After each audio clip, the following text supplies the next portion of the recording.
It is supposed to start from 2, right? Yeah. Okay, Yeah. good afternoon, everyone. Hope I'm audible. Yes. You are. Yes, sir. Okay, so welcome, Priyanka ma'am. Dr. Priyanka Tripathi is going to our keynote speaker along with Dr. Chaitna Preeti, who is chairing the session. Dr. Chaitna Preeti ma'am, who is chairing the session. And before we start, a short bio about Dr. Priyanka ma'am. Dr. Priyanka Tripathi is an associate professor of English at the Department of Humanities and Social Science, IIT Patna, India.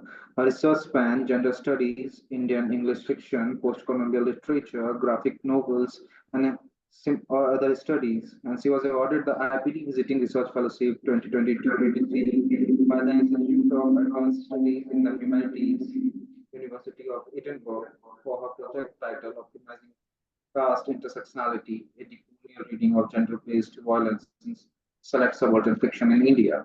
Additionally, she served as the co-executive editor of the Journal of International Women's published by Bridgewater State University. Dr. Tripathi has an extensive body of published work with contributions such as Indian literature, Journal of Graphic Novels and Comics, Geo-Humanities, and Economic and Political Weekly. Her forthcoming monograph, The Gendered War, Evaluating Feminist Ethnographic Narratives of the 1971 War of Bangladesh, has been published by Bloomsbury with a focus on gender studies and Indian English fiction. Dr. Tripathi continues to engage with critical discourses on intersectionality, subaltern voices, and feminist narratives through her research and academic leaderships. And other than this academic things, she's also one of the first chair and keynote speaker where I personally first presented my paper.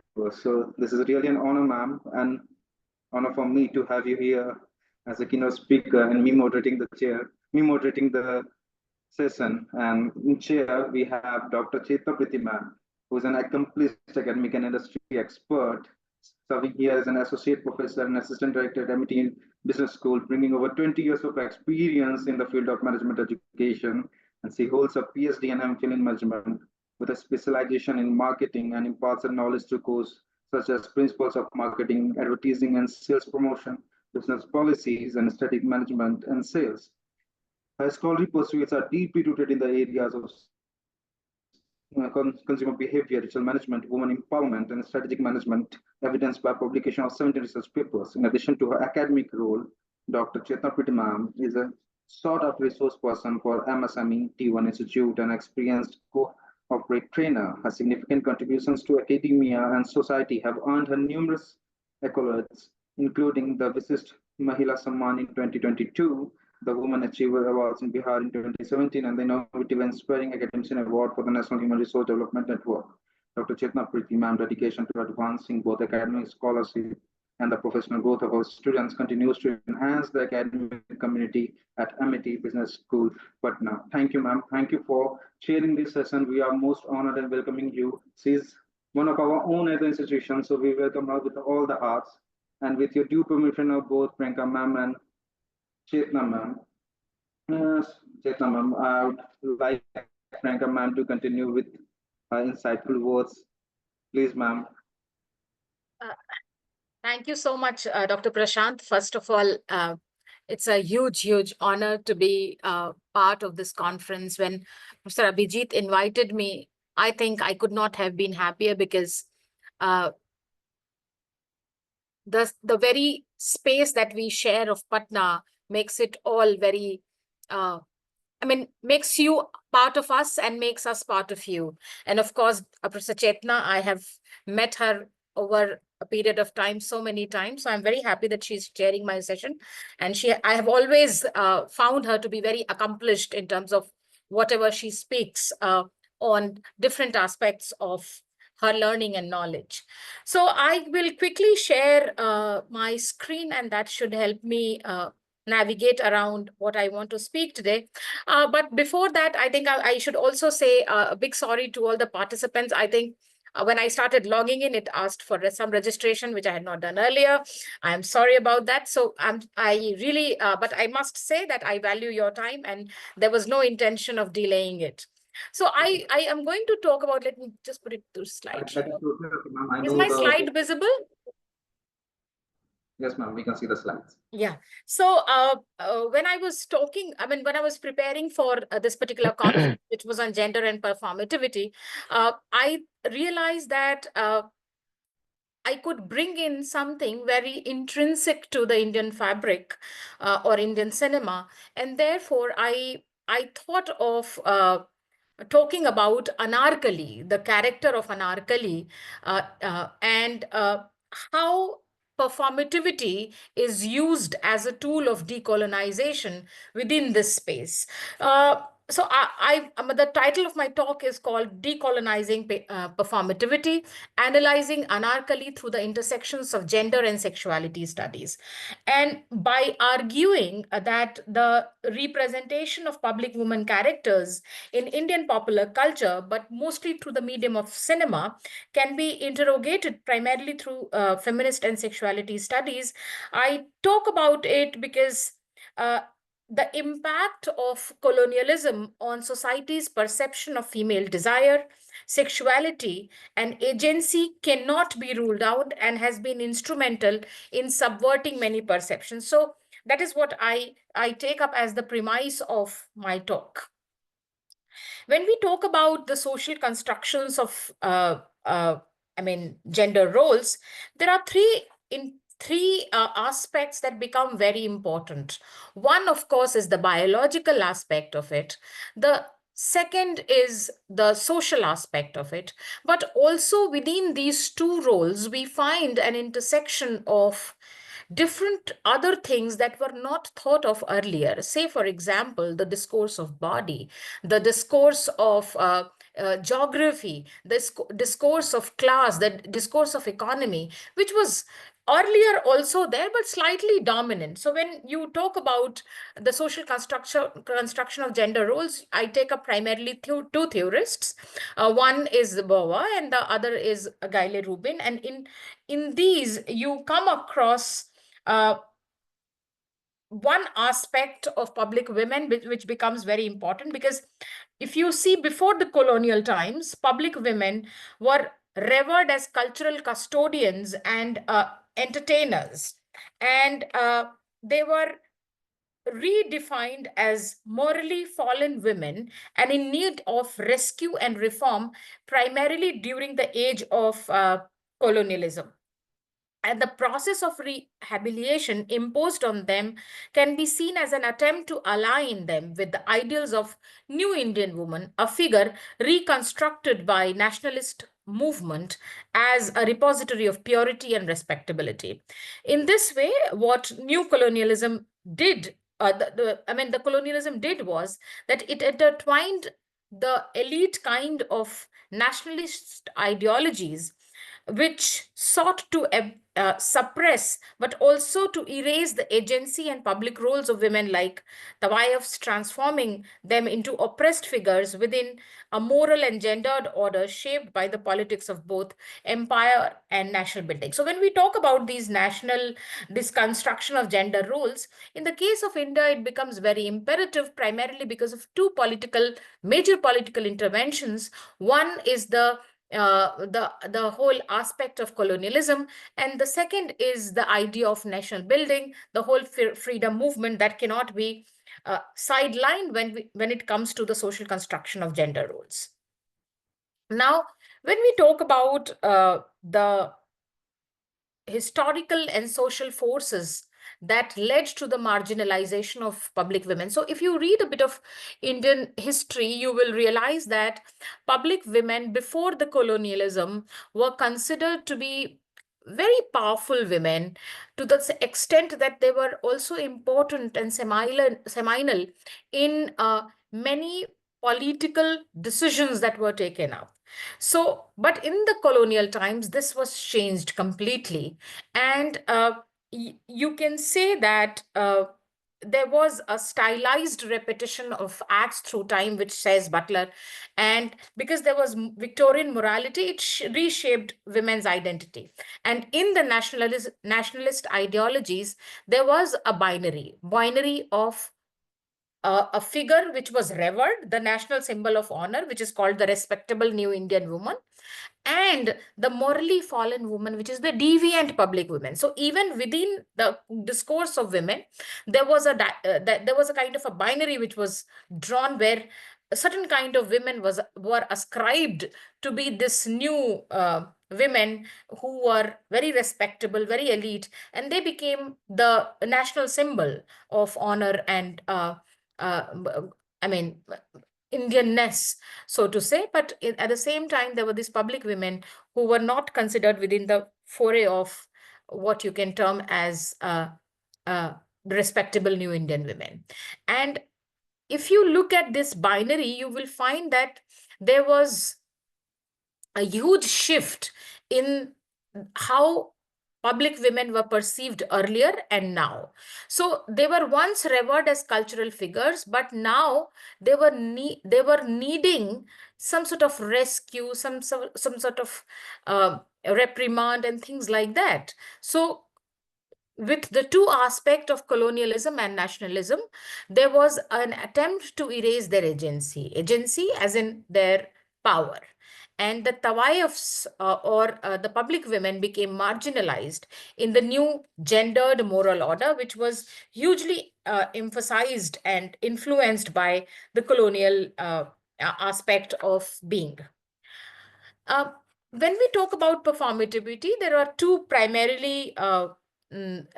primary philosophers that I can talk about. One is Hegel, and for both, you can say Beauvoir and Butler, they are influenced through the Hegelian idea of being is becoming. Now, when we talk about being is becoming, Hegel proposes the idea that being develops historically. So there is no true human essence to who we are, but rather one human condition is coded and shaped by the historical conditions in which we live. And that is why even our identity, even our behaviors are fluid. Say, for example, if I take COVID-19, for example, social distancing was something which was not part of our vocabulary. It changed by the kind of event that happened. Demonetization we have. So in our own lifetime, we have seen so many instances in which we know that the idea of what we know, the epistemology has changed of knowing. And therefore, when you talk about performance, this aspect of being is becoming becomes extremely seminal to the understanding of gender, because women start performing, not just women, but in this context, gender is performed more so than being organically there. And then in terms of the historical possibilities, there are, I mean, you can take into account Ponty's phenomenology, which talks about gender expressed through repeated social acts, not intrinsic to the individual. So when we talk about performance, say for example, women started wearing saris, and that is how it became the dress of women. Otherwise, nowhere it said that, okay, this 6 yards belong to only women, only they can wear.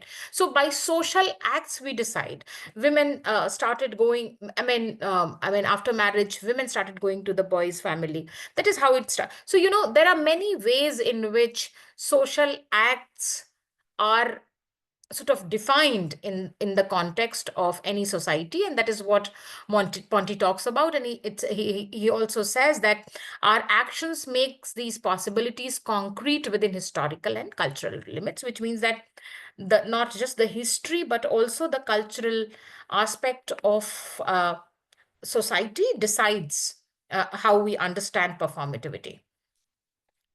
The third, aspect of performativity comes from language. I was just reading yesterday about how many of these Indian phrases have sort of established a kind of agenda performativity theory. And I came across many phrases, but one I can talk about is uh, चूड़ियां नहीं पहन रखी है. So very subtle, it is an indication that if somebody wears the bangle, they are weak, whereas bangle has nothing to do with weakness. But with language and over ages, it was made to believe that somebody who wears a bangle is a weaker sex. And that is how you take into account J.L. Austin's speech act theory, which primarily operates on two aspects, which is constatives and performatives. And constatives are statement of fact reflecting reality, whereas performatives are speech that brings new reality. And in both these aspects, you will find the performative of gender, not only in terms of subjectivity and sexuality, but also in terms of utterance, shaped by social conventions, but allowed for interpretations within cultural limits. And it says that while identity may not have, I mean, uh, it said that within performance, at least sexuality has certain degree of autonomy. And there is where you pitch this particular, character of anarchy. In terms of decolonizing performativity, we find that Walter Megalo in the Dark Side of Western Modernity talks about shift, both in terms of content of discussions about identity and how the uh, colonial construction of gender is challenged, which imposed binary and hierarchical roles. So Chandra Talpadai Mohanty talks about it, that it was only in the colonial times that such binaries became so stronger with respect to Indian society. And therefore, there is a need to decolonize gender studies and understand how colonial power shaped gender roles to maintain control. And it's time that we have to look at alternative ways of knowing and performing gender that to disrupt the colonial legacies. And we have to go back to the ontology of it to understand the epistemology through the feminist lens.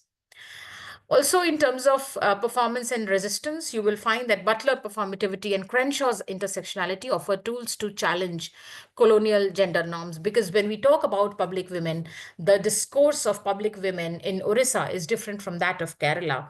From Kerala to Uttar Pradesh, it is hugely different. So we have to take into account the intersections of caste, religion, geography, urban, rural, to understand how performativity works within the public space.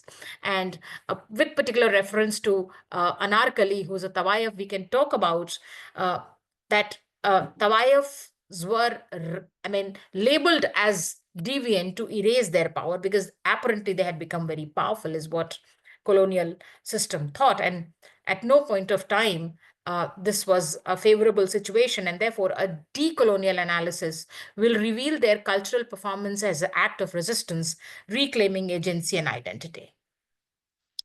I will not go much into the topic of intersectionality because I think people pretty much know about intersectionality. That has been such a common word. But I can just say broadly that when Crenshaw introduced it in the context of race, and it was then customized across the world through different intersections, even in the context of India, it became very pertinent because at no point of time there was any other theory that was more relevant for the diversity, for kind of aligning with the diversity of India, like intersectionality. And hence, we cannot do without reading through the lens of intersectionality any discourse, not just feminist discourses or the performativity theories.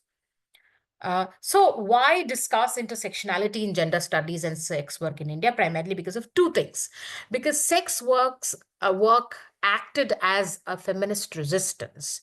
And intersectionality allows us to see sex work not just an oppression, but as a space where women resisted and navigated stigma with agency.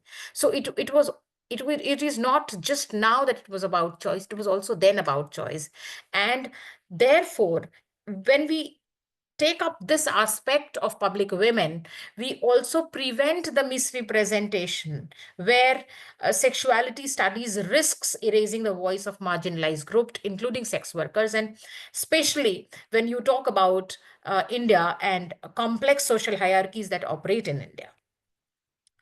I have taken up most of it. I think I will skip this part to arrive at my main discourse where I will talk about I also go ahead and talk about gender as a verb and take up Nivedita Menon's, who says that the maintaining of social order is like no makeup look. It requires faithful performance of prescribed rituals over and over again through one's lifetime, and complex networks of cultural reproduction are dedicated to this purpose.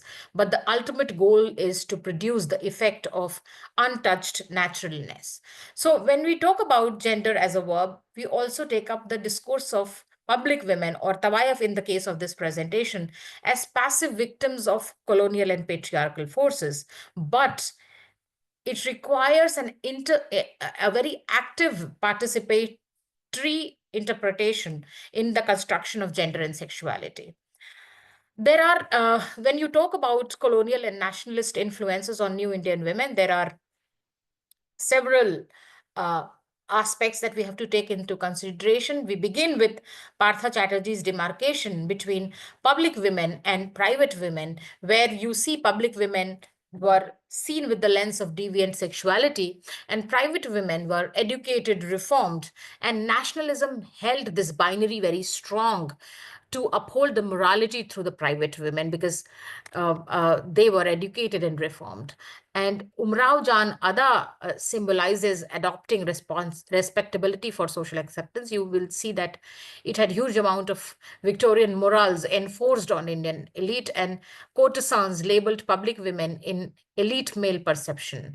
So when you talk about the Tawayef's identity or the performativity of a public woman, we will find that there was huge attempt made through different markers that were present to uh, label them as deviant women. And if we take this film, Devdas, that I'm talking about, it became a metaphor of uh, this whole aspect of national influence, or sort of what you can call a gatekeeper of the new Indian women. So there was a huge amount of, so in one of the scenes I remember there is, I'm talking about the film particularly, when when Devdas sees Anarkali and he says, "Ah, don't touch me. I still haven't lost my son," says Chandramukhi.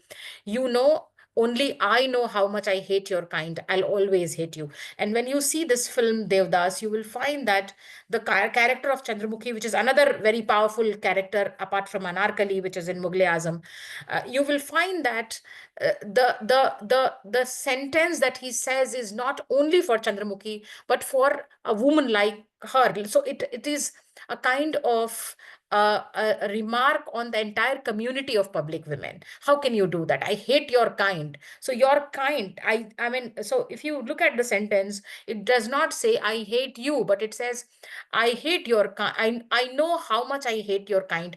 I'll always hate you. And therefore, when it comes to the discourse of public women, we find that the national honor with them is compromised, and they do not fall into the category of ideal Indian women as a symbol of civility and national pride.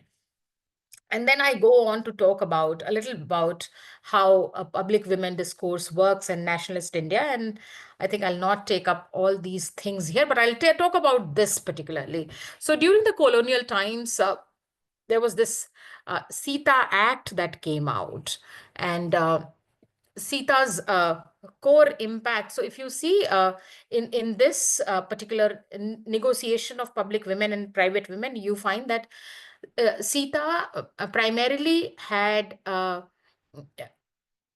the space of sex work looked through the sections of intersectionality, and there was this was the first time that the public women or the sex workers were restricted, who could live and operate. And this was criminalization of the entire Sita Act. I mean, through Sita Act, the act of sex work or the act of uh, being a public woman was curbed. And what it also did, I was reading somewhere, I think in Partha Chatterjee's book only, if I remember correctly, that in the discourse of India, the categorization of courtesans, devdasis, sex work, all these was very nuanced but different. However, what colonial times did, that they kind of put it into one umbrella term, and this uh, sort of had a very disproportionate impact. It also did moral policing over structural support and institutionalized stigma and erasure of the sex workers.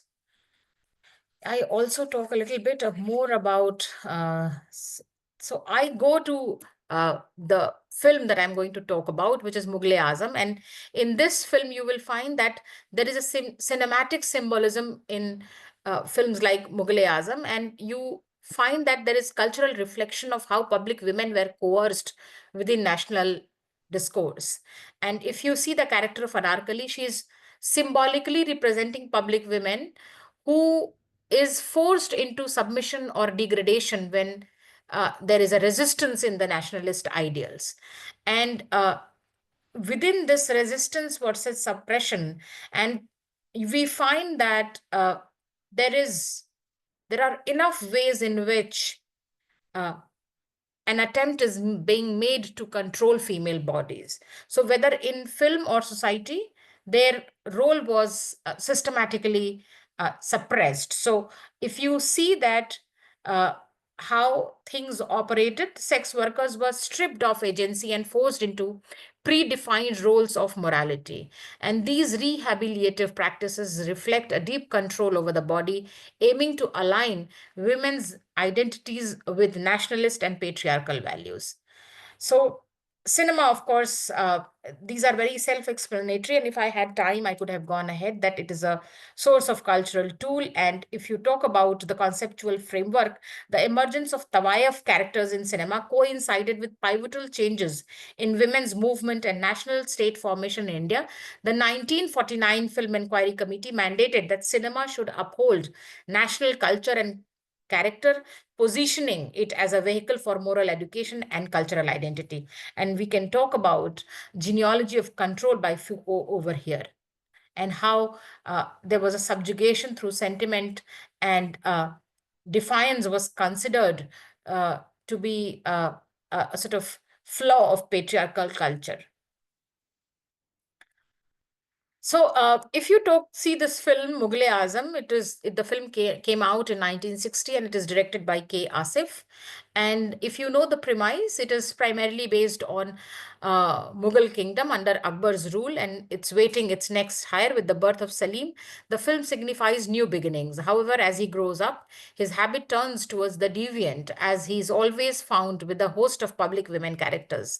Sent to war to mend his ways, Salim returns only to fall in love with Nadira. Nadira is named as Anarkali when she becomes a court favorite because of her beauty. However, her beauty or art doesn't make her deserving enough to be the queen of India. Salim and Anarkali's love story takes a tragic turn because of Akbar's interference. Anarkali is expected to sacrifice her love for the benefit of the nation, but when she resists, she's forcefully banished from the empire. So historically, if you see, I mean, in the film, it is said as Kaniz, which is the slave girl in Mughal-e-Azam. And there are four aspects that you can take up. The historical context, which means that it was produced sometime in 1960, reflecting the map of post-partition India, emphasizing Akbar's vision for a tolerant nation. At the same time, you also cannot do away with the cinematic nationalism that was portrayed by K. Asif. And film connects Mughals' glory to contemporary nationalistic fervor, highlighting India's historical self-governance. And when we talk about role of Kanarkali, I mean, as a Kaniz, she represents the conflict between personal desires and state obligations, and how her love for Prince Salim illustrates the struggle between individual passion and patriotic duty. So if you see the film and various other songs and dialogues, you will realize that Anarkali embodies the subjugation of women in the Mughal court, paralleling post-colonial gender dynamics and how her tragic fate reflects the constraints of patriarchal structures on women agency. And I mean, this has a lot to do, and I term it villains of the past because historical villains create a compelling narrative, and Anarkali symbolizes rebellion and oppression, prompting reflection on women's role in shaping nationalist identity. So, so if you see this particular film, and I think I can talk about a little in terms of how this is analyzed. So it is an emblem of Mughal emperor's justice, and you will find that Salim, I mean, there are many public women over here, and the Salim is also there. So this particular scene I felt was very important. And in the film, if you see the Madhubala, who plays Anarkali, she's there as a statue. And this is the introduction scene of Madhubala, where she's in a white kind of a marble statue, and that is supposed to signify beauty in its purest form. Her availability to pose as a statue establishes her identity as a public woman who is supposed to revel under the gaze of the audience. Foucault suggests that the woman's identity is often diminished as she considered or conditioned to be inferior and subservient through normalizing process. At this process starts early in life. The introduction of Anarkali in the film takes place under the guise of surveillance, where the audience requires her to adhere to inactivity, suggesting how disciplinary power also prescribe movements.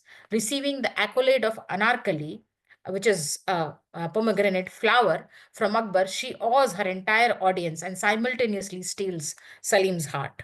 So if you see this film, a very popular song, uh, you will see that India's religious diversity and tolerance through the celebration of Janmashtami in a Mughal emperor court is shown, and Anarkali appropriates this very utopic space. So I mean, the cinema is always usually very utopic or dystopic these days.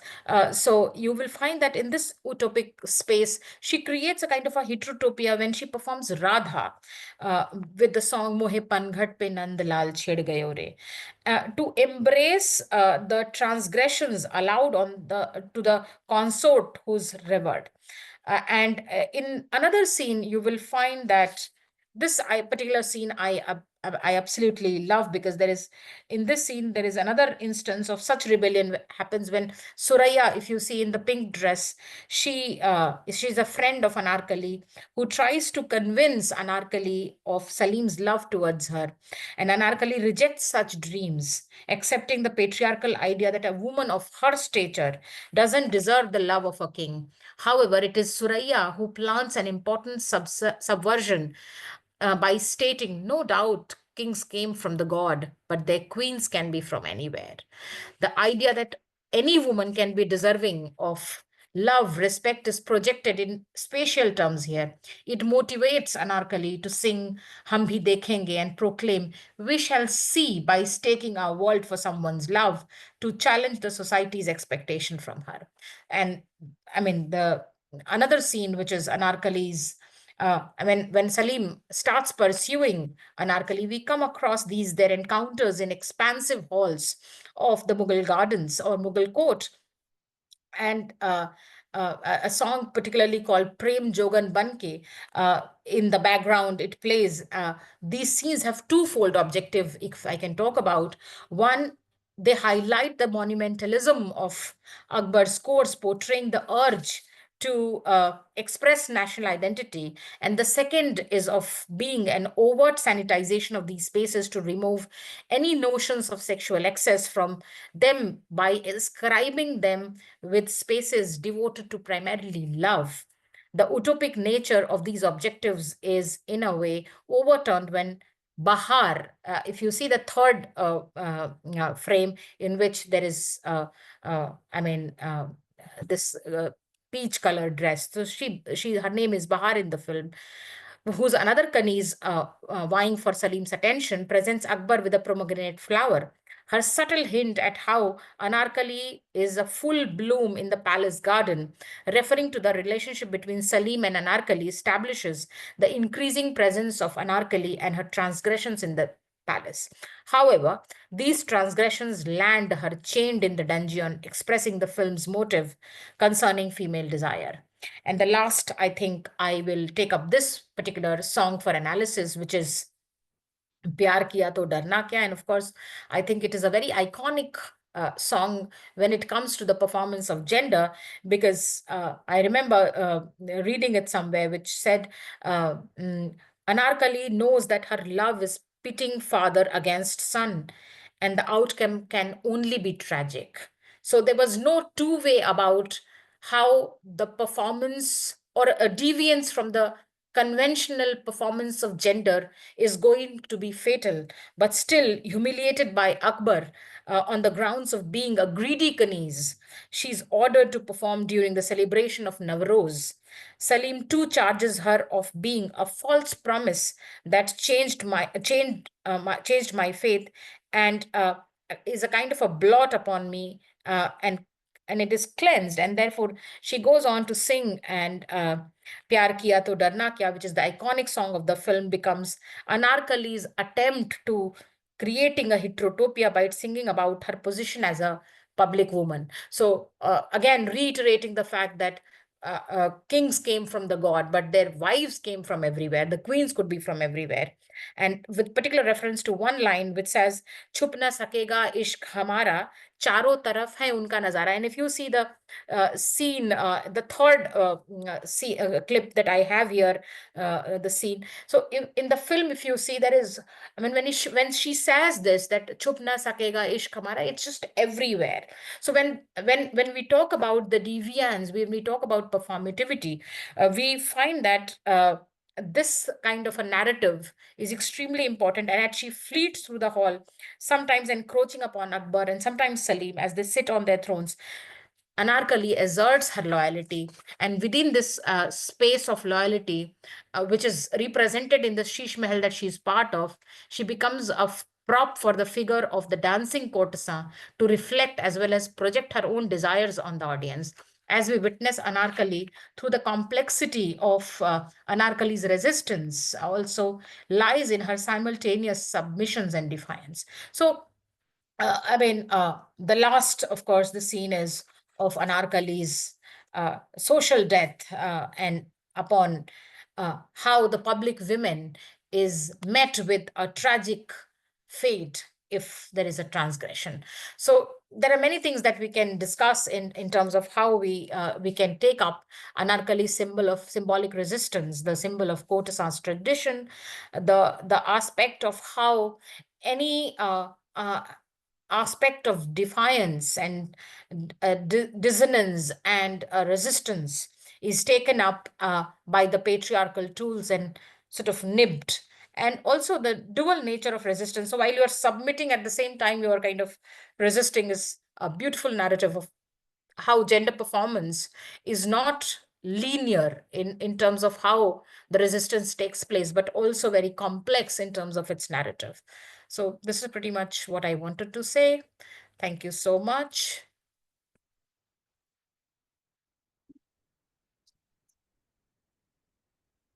Thank you, ma'am. Thank you so much for enlightening us with these things, the words, and you're talking about Victorian morality, how it shaped the woman's identities, and how Hegel social philosophy, along with consuming power, that resistance, submission, resilience, where even if you show submission, there is power still holding over you, and how the power is omnipresent and is acting upon every time or every action that you give to. And we will sum up with later, and with you and Chetan's due permission, can we start our session in fact now? That was really an insightful lecture. Thank you. So can we start our track map? Yeah. Sure, thank you. So moving on with our presentation, the first presenter of the day is Vasudha Bhattacharya and Santani Ghosh from Vishwa Bharati University, Santiniketan, West Bengal. Are you people ready with your presentation? Yes, sir. Okay.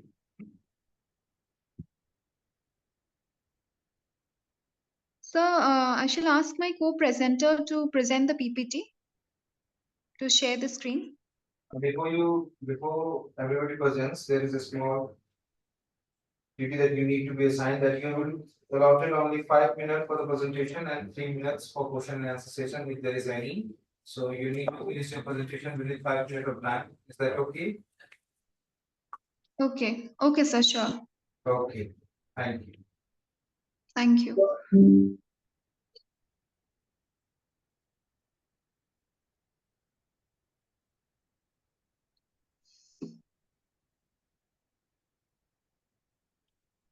So is the PPT visible? Not yet. Yes. Okay. Yeah, she has just started sharing. Yes, the people is visible now. We will be keeping track of time and we will notify before the time finishes.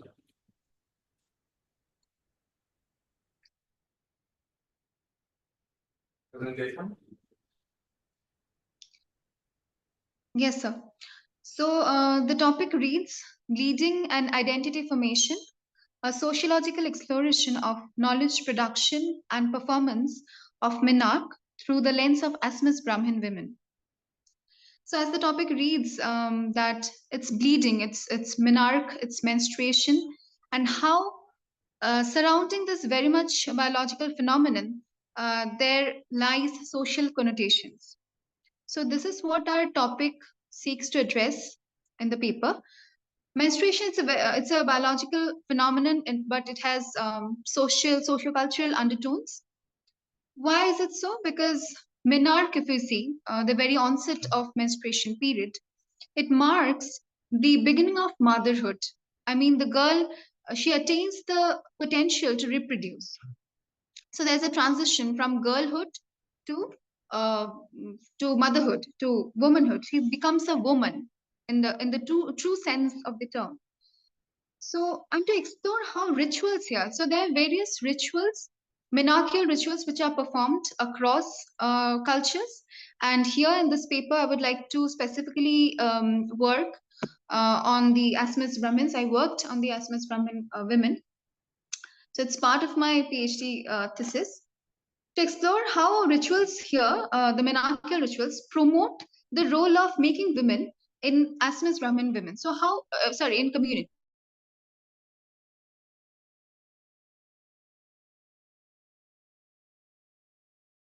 Among themselves towards the promotion of such rituals. Okay.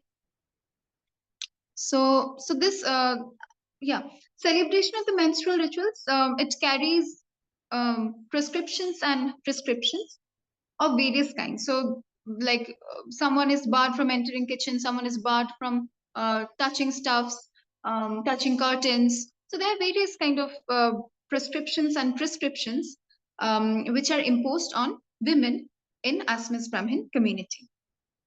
The rituals surrounding Minar in Asmus Brahmin community is strictly upheld by women members. So who carry this responsibility of maintaining the purity of their caste lineage by strictly conforming to the rituals. So they strictly conform to the rituals because they think that yes, we as women, we are the upholders of our tradition, and we need to maintain our caste purity so that lineage continues. Cultures at large, they have employed veiled terms, certain euphemisms to periods and menstruating bodies, women here, and these veiled terms, for instance, in Assamese itself, it's called as suwa. It means you cannot be touched during those times. You cannot be touched. You are pollutant. So this purity pollution aspect. So this also comes into the fore. So how these veiled terms, they serve as tools of social control for women. For instance, menstrual rituals include culturally ingrained practices of menstrual segregation. Like as I said now, that women, they are barred from entering kitchen. Women are barred during their periods. Women are barred from touching curtains. Then from serving food to the elders, from sleeping with their husbands. So they are usually segregated, secluded to a different place, to a different bed. They have a different bed of their own. Their separate bed of their own. So this comes into the analysis part as I move ahead. So this again takes us to the research questions. First, how knowledge on menstrual rituals is produced and mediated among the Assamese Brahmins. And second, how are identities formed and shaped owing to the monarchical rituals? Okay. So there's a cultural transition again. As I said, that there's a shift. Monarch, it also marks the shift from girlhood to womanhood. It's a very important life stage, and it's marked with celebration in Assamese Brahmin community. There's a purity pollution aspect to it. So it's again societal notions of impurity and purity, because she becomes she attains that potential. She gets that potential to reproduce. So attainment of the potential to reproduce is associated with purity and pollution aspect, because that is considered to be that bad blood. So she's a pollutant then. Brahmanical emphasis, because Brahmanical codes of codes, as in there are certain codes which are emphasized in dharma literature. Dharma Shastras also, and one of the most prominent writers, Manusmriti, has also highlighted how women, they should actually segregate themselves from coming into the mainstream while they are on their periods. So coming to the methodology part, this paper. Can you Yes. please jump to the conclusion part? Okay. All right. Sure. Yeah. So coming to the findings, as the paper has, it's a primary data paper. So 10 women have been interviewed for the same. And in the findings part, what we have noticed, both of us, that women, like, there are gatekeepers of knowledge. So those who will mediate the information, those who will pass on the information. So like mothers, they serve as the main sources of menstrual education. Peers, they often cannot educate their counterpart in a similar fashion, but there is again mass media also, like advertisements and all, which regulate their sense of menarche, their sense of periods, but they practice their rituals and they conform to it very strictly and in a very diligent fashion. Next comes the cultural taboos. There are various taboos which are practiced, like segregation. Like they are segregated to a separate household while having the periods, to a separate room. Even when they step out, like I have also interviewed women who are far more educated than the others, who are maybe in some education institutions. Even they have said that yes, they do not. There's a very ambivalent thing. They confirm, but at the same time they challenge. There is part that they practice and there are parts which they don't practice. So there's again flexibility in them, a flexible approach which they have adopted um, in the years. Okay.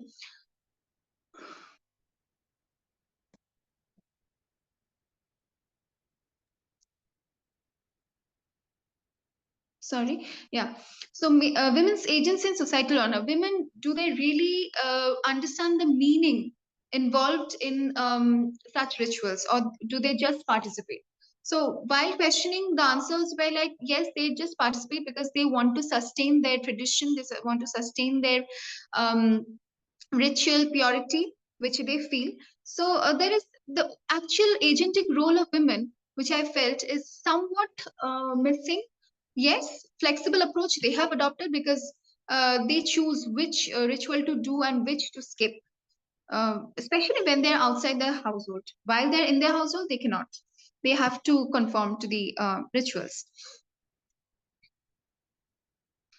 Yeah. So there's ambivalence in tradition versus modernity, whether to adopt a traditional approach or whether to go for switch to modern approach. So again, there is some ambivalence in women, ambivalent attitude which has been witnessed after the interview part. Cultural pride and social control. Yes, these rituals, they serve as tools. They serve as very powerful tools of social control, because they control the behavior of women. What are the activities they are supposed to do, and what are the activities they are not supposed to do? And somehow they have imbibed in such a fashion that they do it. They do not have any scientific temperament to it. They do not ask themselves, but they just do it because they have been asked to do by their families, and they just want to sustain that generational ideas, the generational norms. Evolving menstrual perceptions. Yes, there are studies where it has been found that yes, they are switching to different mechanisms where they can actually resist such practices, but it's very much limited. Education. Yes, those who are Sorry to interrupt you, ma'am, but can we conclude it soon? Yeah, yes, sir. I'm just concluding now. So, education's role, yes, education plays a very important role here in challenging the rituals, those which control women. But women, they have submitted themselves to such rituals because they feel that it's a part of their tradition and they want to continue and sustain it. So yes, what I feel that studying the subtle yet meaningful aspects emerging from this research will widen the lens of all of us, and it will also help us in building more awareness on the everyday usages of taboos, euphemisms, and uh, how it controls women. So this paper, I think, shall contribute majorly towards codifying the slippages of our rituals, of our language, of our literature and culture, and will surely contribute to the body of knowledge, especially for those to be part, who are willing to be part of actors progressively working for women. Thank you. Thank you so much, ma'am, for your presentation. And your study through the lens, sociological lens, tries to explore how knowledge about menstruation is produced and transmitted, often intertwined with the notions of purity, taboo, and religious customs. And the performance of these rituals serves to both celebrate and regulate the female body, framing it within the brahminical patriarchy scene that you talked about, as well as how these cultural practices contribute to the broader construction of feminine identity and Assamese Brahmin society. Thank you for the presentation, ma'am. The paper was really very insightful. Thank And moving on to our next presenter, Abdul Hafiz VM from Indira Gandhi National Open University, New Delhi. Abdul Hafiz. Yes, sir. Yes. So are you ready with the presentation, sir? Yeah, okay, sir. Okay.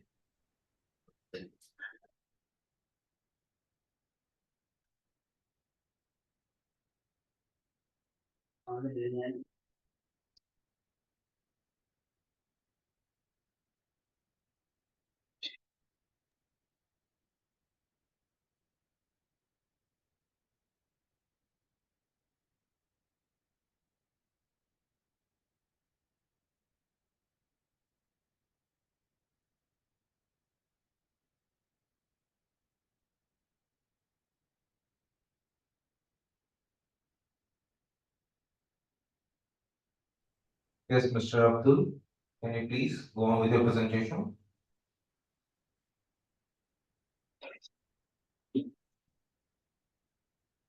Uh, Hello, sir. I'm having some technical glitch to present my PPT. We can wait in the queue. Then we will move forward to our next presenter, Arohi So Gupta. I'll present it now. So is that okay if it's not presented? It's okay. If you can want to present it without PPT also, that's totally okay. Okay. Okay. So you can continue your presentation. Then I'll start with the presentation. Sure. Okay.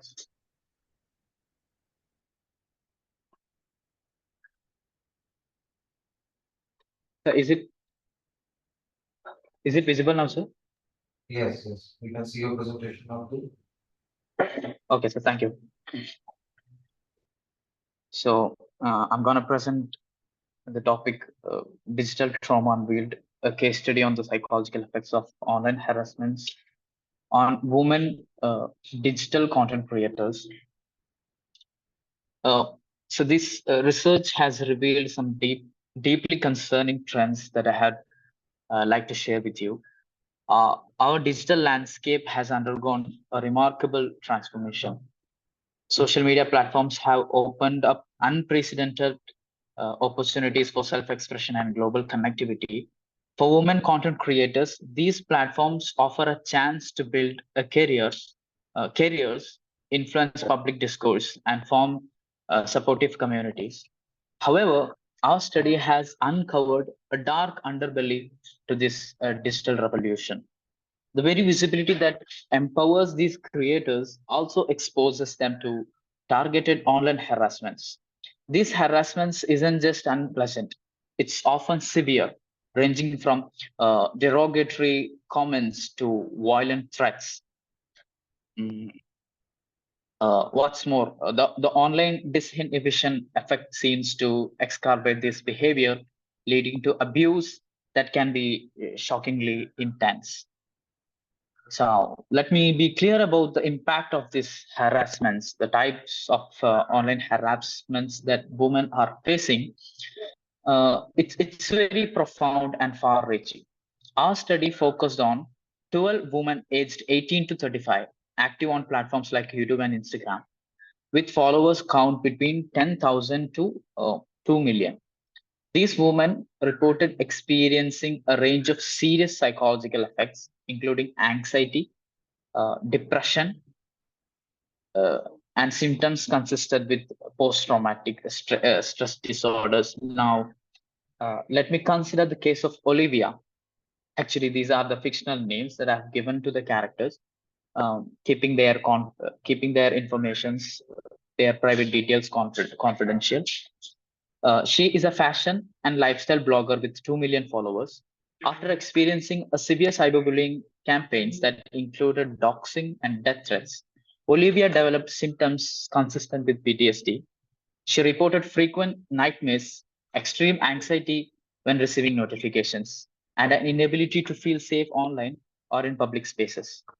The trauma impaired her daily functioning and creative process, affecting not just her work, but her personal relationships as well. It's crucial to understand that this isn't just about the isolated incidents. The chronic nature of online harassment creates a persistent state of stress and vulnerability. Considering the case of Neha, a lifestyle influencer, described it as a daily battle against negative self-perception fueled by derogatory comments.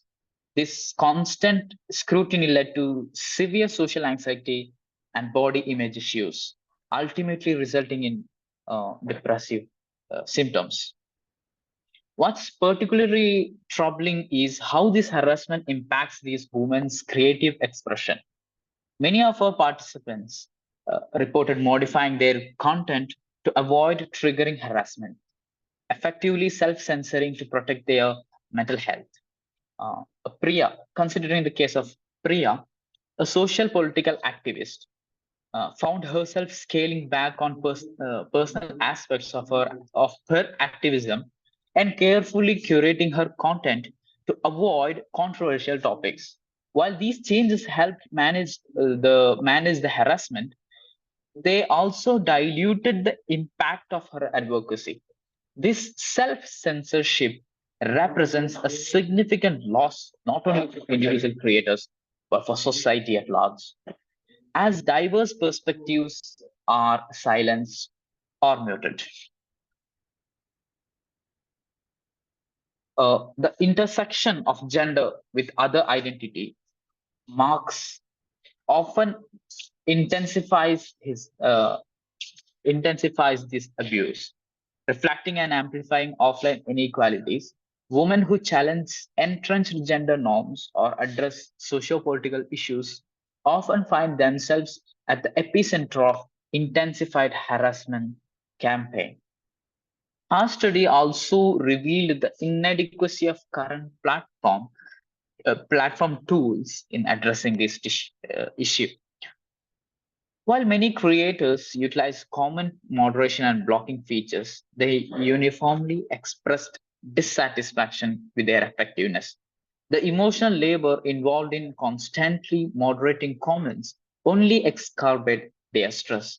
This point to a critical gap. This points to a critical gap between the realities faced by content creators and solutions offered by tech companies. Perhaps most alarmingly, we found that online harassment has significant implication for this woman's academic pursuit. Considering the case of Mia, a student and a science communicator, experienced a sharp decline in her academic performance due to the stress and time consumption associated with managing online harassment. This raises serious questions about the long term impact on women's educational and career trajectories. These findings underscores a critical value of digital platforms to adequately protect their most vulnerable users, often those whose voices are most needed in public discourse. The internet, despite its potential for equality and empowerment, is producing offline power structures and marginalized certain voices, marginalizing certain voices. So what can be done? What can we be done? Our study points to a several key recommendations. Excuse me, First, sir. Excuse me, sir. Could you please wind up your paper? We are on a bit of a time constraint. Please wrap up your paper. sorry, sir, you are not audible.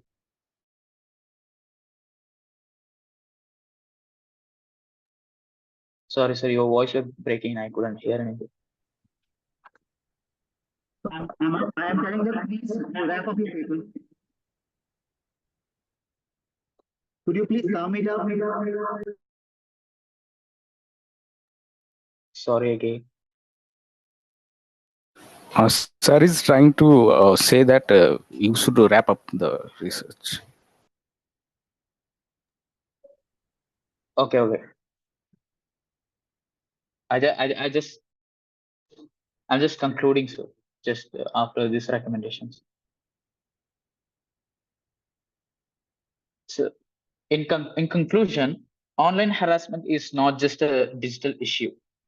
It has severe real world consequences for the mental health, creative freedom, and even academic performance of women content creators. Addressing this problem requires a collective effort from platforms, policymakers, and society at large. Only then we can create a digital world where diverse voices can truly thrive without fear of harassment or abuse. The promise of social media as a democratizing force for communication and influence is at risk. We must act now to ensure that the digital public sphere remains a space for open discourse, creativity, and diverse perspectives. So, thank you, sir. That's all. In which online harassment not only affects mental health but also influences content creation as many women adjust their online presence to mitigate risks.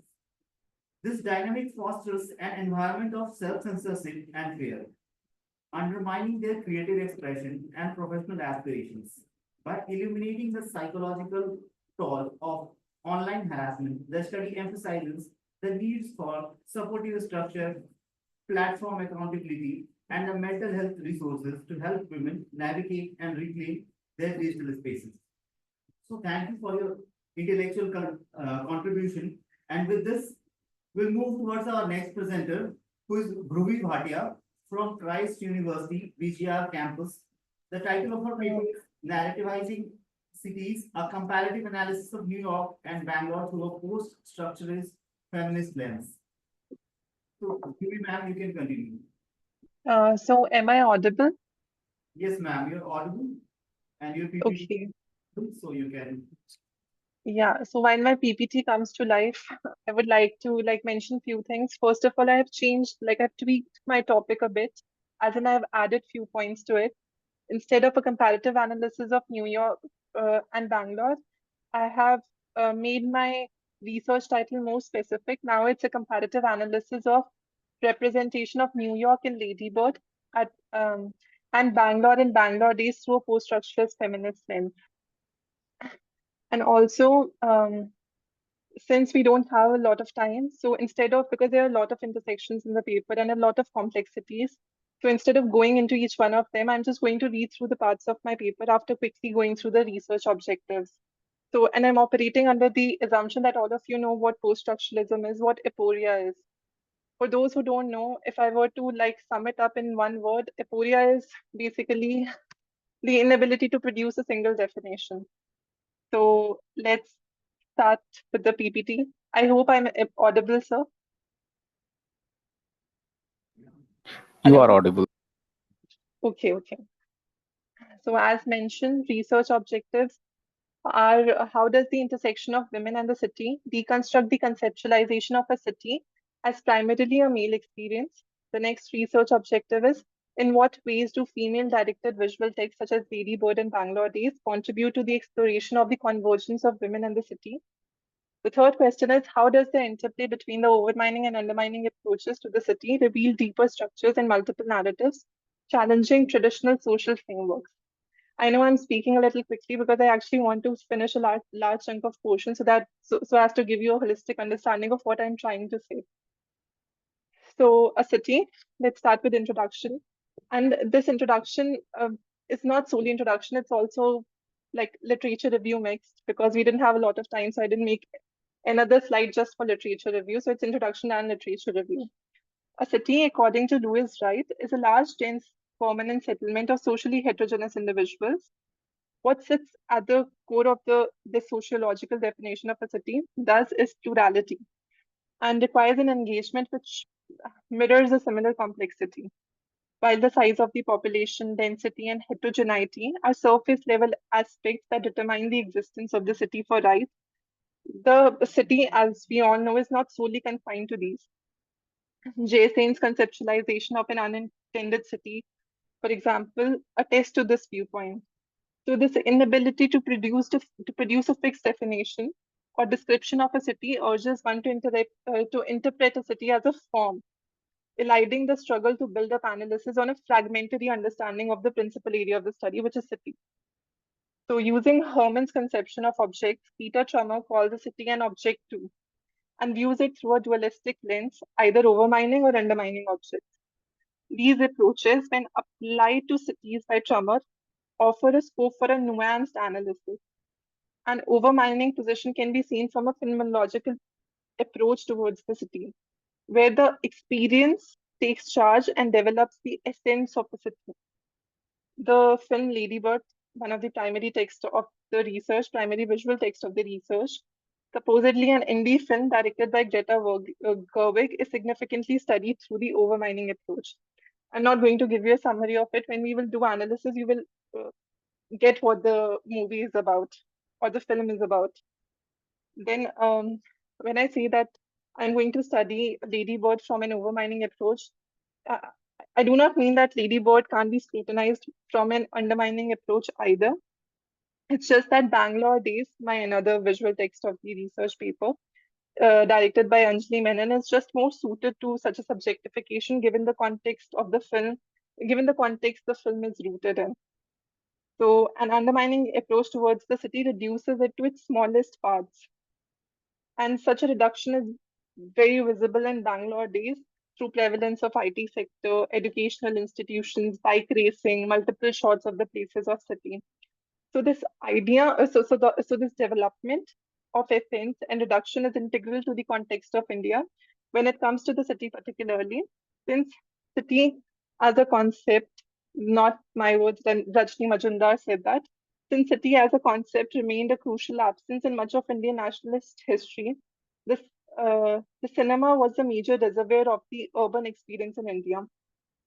Nandi sees this movement towards the urban from the rural as representative of the desire to be modern, and the city resultantly as the repository of modernities is. Identifying the prostitute as the public face of the new urban woman, doubling up to metonymically represent the degenerate city, became a common practice. I think Dr. Priyanka also mentioned something similar when she was talking about the distinction between new Indian women, new respectable Indian women, and deviant public women. It was really insightful, ma'am. Thank you. And traditionally, a woman walking down the streets is a street walker, all body part and symbol of the spectacle and decadence of urban culture. Cinema, though develops the experience which frames the essence of the city, a reduction to is essential to account for the materiality of the city, assimilating itself with the female body. The transition of women from an object of desire to a subject with the authorial gaze is facilitated through such approaches. So, Sorry to interrupt you, ma'am, but ma'am, can you please try to wrap it up? oh, we have just reached the analysis. But Yeah, okay, please. I'll quickly try to wrap it up. Can we go to the conclusion, please? So there's no conclusion as such because it's a qualitative research. So there are a lot of possibilities. If you want, I can jump to all of them.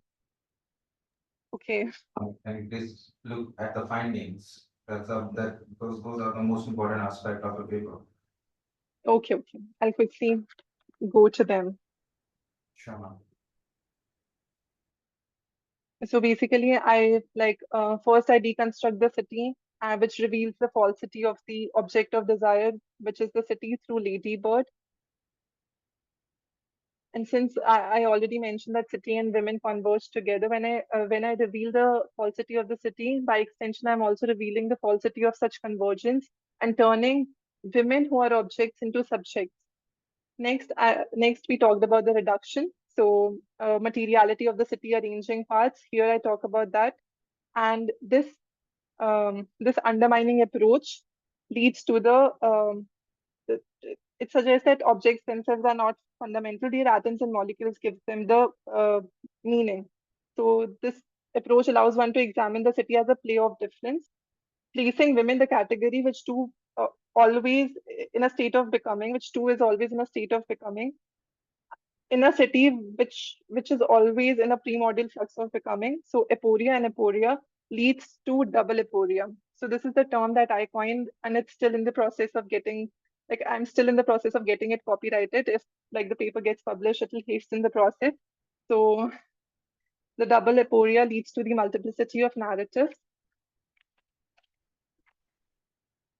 So through the paper, I have tried to like explain that the blurring down of borders between reality and illusion, whole and part, and body and city is similar to Haraway's cyborgian subjectivity that is useful for feminism, as it too confounds the binarized discourse that devalues nature, space, and the body of feminine. So there's something that precedes materiality of the city, highlighting why everyone narrativizes the city so differently. So calling a city an object and the women who occupy it was not arbitrary. It lent a certain agency to their gaze and facilitated the reading of the city through a post-structuralist feminist lens. So undressing cities through multiple narratives created by different genders would allow new readings to emerge on the concept of double aporia introduced in the research. I would have loved to talk more about double aporia, but since like due to lack of time, I'm so sorry. So this is it. Thank you so much. And I'm so sorry for taking up a lot of time. If you have any questions, I would be very happy to answer them.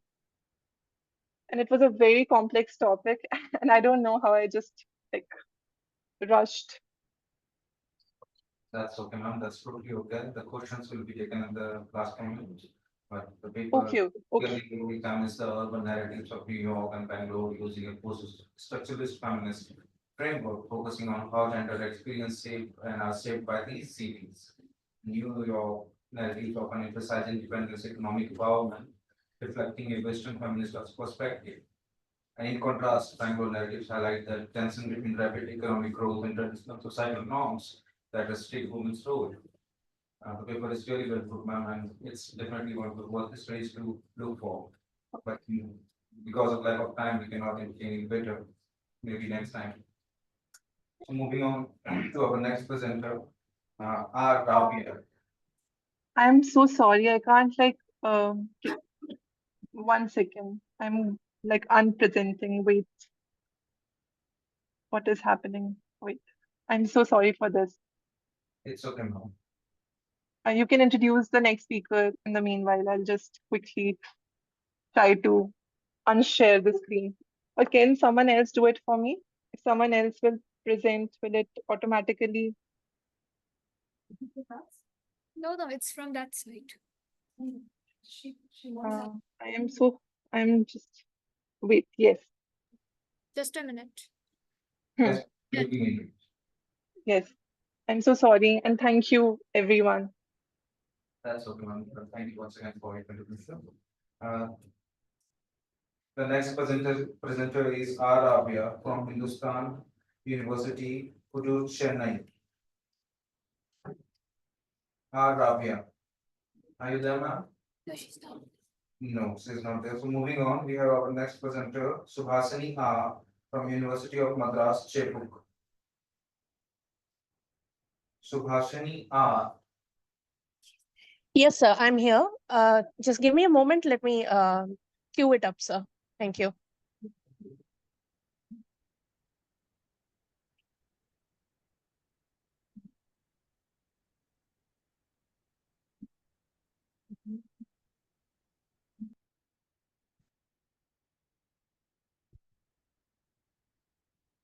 I hope my PPT is visible, sir.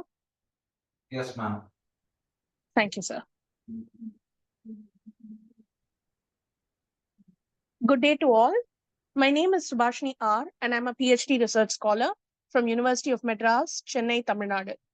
I thank Amity University Patna and esteemed professors, organizers on this call for this opportunity. The paper I'm presenting today is titled Echoes of Strength, Unveiling Trauma and Resilience in the Narratives of Select Women Writers on Kashmir. This paper aims at exploring the traumatic impact of violence, conflict, resistance, and sexual violence in Kashmir through select novels written by women writers from India. It analyzes subjective testimonies within the framework of literary trauma theory. Among the three books chosen for analysis, two are non-fiction narratives, while the third is an autobiographical memoir written by a Kashmiri author. Literary trauma theory has been used to understand the experiences of those who have survived the conflict. The books have been carefully chosen to analyze the importance of women's voices against a patriarchal society and understand the layers of discrimination within the Kashmiri society during the height of militancy and conflict with the Indian security forces. Kashmir is often heavily discussed in academic writing, but a gap I found in my review is that women's voices of resistance and, most importantly, resilience is often ignored. And investigating the stories of women's resilience during this conflict is the main objective of this paper. A detailed qualitative textual analysis has been employed as a methodology to highlight women's suffering, as well as understand the gravitas of pain and longing in their language. Jeffrey C. Alexander's theory of cultural trauma and Kai Erickson's theory of collective trauma of a community are specific trauma theories that I have used for an analysis. And towards the end of the paper, the testimonial narratives are closely read to examine women's resilience and their struggles through Donna Pankhurst's framework of restrictive vulnerability of women in conflict regions, as well as their role in peace building. The selected works for analysis include Behold, I Shine. Sir, is my PPT visible? Your Sorry for that. PPT is visible. Thank you, sir. Thank you. A detailed qualitative textual analysis has, the selected works for analysis include Behold, I Shine by Franny Manekshaw, Love, Loss and Longing by Saba Hussain, and Rumors of Spring by Farah Bashir. The first two books are non-fictional narratives by a journalist and a social worker, and they are both testimonial and narrative styles, and they particularly focus on common themes of loss of lives, poverty, gender discrimination, stories of sexual violence, and women's private resistance against society and the government for their basic rights. The third book, Bashir's memoir, focuses on a childlike narrative of Kashmir militancy, the curfewed days and nights of a state under the Armed Forces Special Powers Act. The book throws special focus on menstruation, women's education, social rules, and taboos on women's access to spaces, as well as cultural notions of Islamic femininity in the background of armed resistance. Literary trauma theory, first developed as of using Freudian theories of language, experiences, and meaning, but it developed into a literary theory which focused on unspeakability of traumatic memories, subconscious memory writing, and non-linear writing. Writers like Kathy Carruth and Van der Kolk introduced trauma theory to literary theory and explored the fundamental concepts. Capra Langer took it forward through studies on historical and sociological factors that oppress people on the basis of class, gender, religion, and so on. The third type that specifically looked into literary analysis of trauma theory includes works like Calital's Worlds of Hurt, Laurie Wickroy's Reading Trauma Narratives, and Paul Ricoeur's Memory, History, and Forgetting. This paper particularly analyzes non-fictional narratives through Jeffrey Alexander's theory of cultural trauma and Kai Erickson's theory of collective trauma. I've also focused on identifying literary aesthetics of trauma theory within the narrative of the novel, paying special attention to persistent symptoms of PTSD, post-traumatic stress disorder, and as well as the psychosocial needs of a community during and after the armed conflict. Now, we're all aware of the geopolitical and socio-cultural issues of Kashmir, as well as the disputed status. So I'm not going to go too much into detail. What I was going to say is the rise of militancy during the 1990s frames the background of all three novels. The three main laws, the Armed Forces Special Powers Act, the Public Safety Act, and the Prevention of Terrorism Act, has contributed heavily to forced entry into civilian homes, curfews, arrests, violent interrogations, custodial deaths, disappearances, and other kinds of sexual violence. The common thread in the three novels is the impunity of government forces and lack of legal and social support for those who are affected by the disappearance and loss of loved ones. So scenes of government forces entering homes, assaulting the residents in the name of searching for militants, civilians falling prey to stray bullets, lack of access to public bathrooms, medical care, medical needs, as well as violence between protesters and armed forces are common among all three books.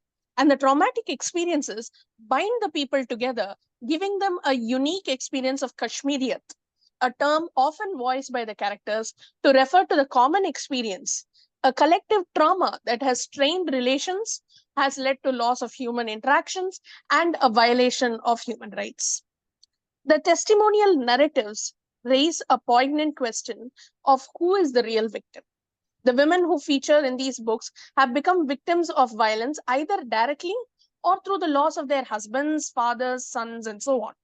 They're left in economic deprivation as well as mental illnesses like acute clinical depression, heightened rage, frequent loss of consciousness, as well as nervous disorders like anxiety disorder.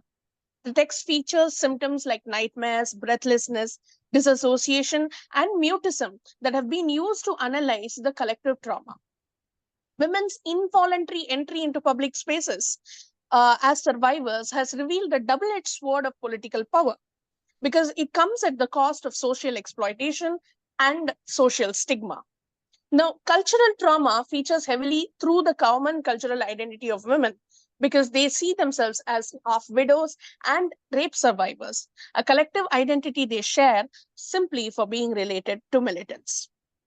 The paper also highlights the triple victimization and marginalization of women in these conflict regions. We see women not only struggling against conflict, but also against social practices of dowry, acid attacks, and Islamic cultural codes of both wearing the hijab and the removal of it. The paper concludes with an understanding of women's resilience through Donna Pankhurst's theory of women's vulnerabilities, specific vulnerabilities in the conflict zones, and their efforts in peace building. There are several scenes throughout the three novels that focus not only on sleeplessness and loss of kith and kin, but also on children playing, marriages, first love, grains and vegetables. Specific scenes and characters which are only seen in women's writing, the which focus on women's role in peace building and the unique vulnerabilities they face. These are the references that I have used for writing my paper. I welcome any questions. Thank you.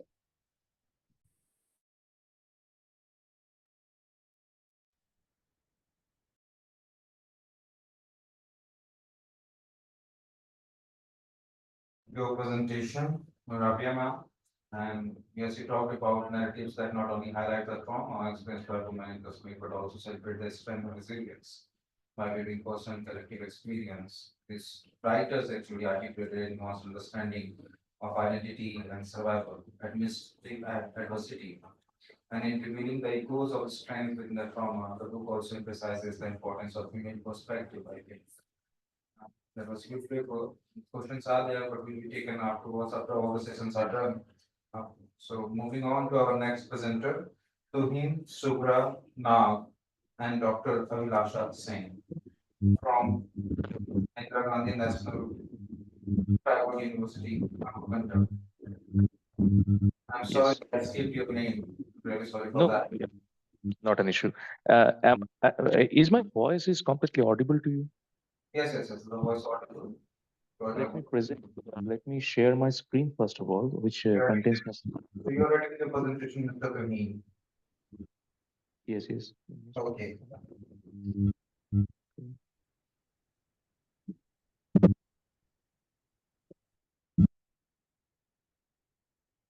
Is it visible? Because I haven't tried it before, so I just have to look forward.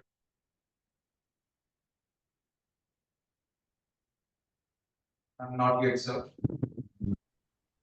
Is it visible right now? No, sir. So my slides are not running over there. Yes. You can continue your presentation without the slide. That's not an issue, sir, at all. Okay, no issue. Fine. So the paper has been entitled as the Post-Structuralism and Princess Academy, Shannon Hill's narrative in debunking social norms and maxims, which I have written, and with having the lenient co-authorship of Professor Avilasha Singh. She's under her guidance. I'm doing my research, and I'm also presenting this paper right now. She's the co-author of this paper. So let me give you a brief introduction over there. So what does post-structuralism actually entails? So we all know that the sole context, which is the meaning is derived and the meaning is not fixed and it can be derived or it can be varied in any kind of given context. So taking up this particular perspective over there, I have taken Princess Academy. It is a trilogy written by Shannon Hill. Consequently, which does have the three books which I have taken as a primary source of this paper.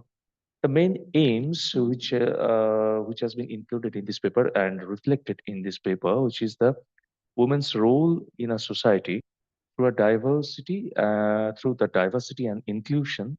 And it is very significant to put a paradigm as deconstructing the patriarchal narratives and the concept of liberation.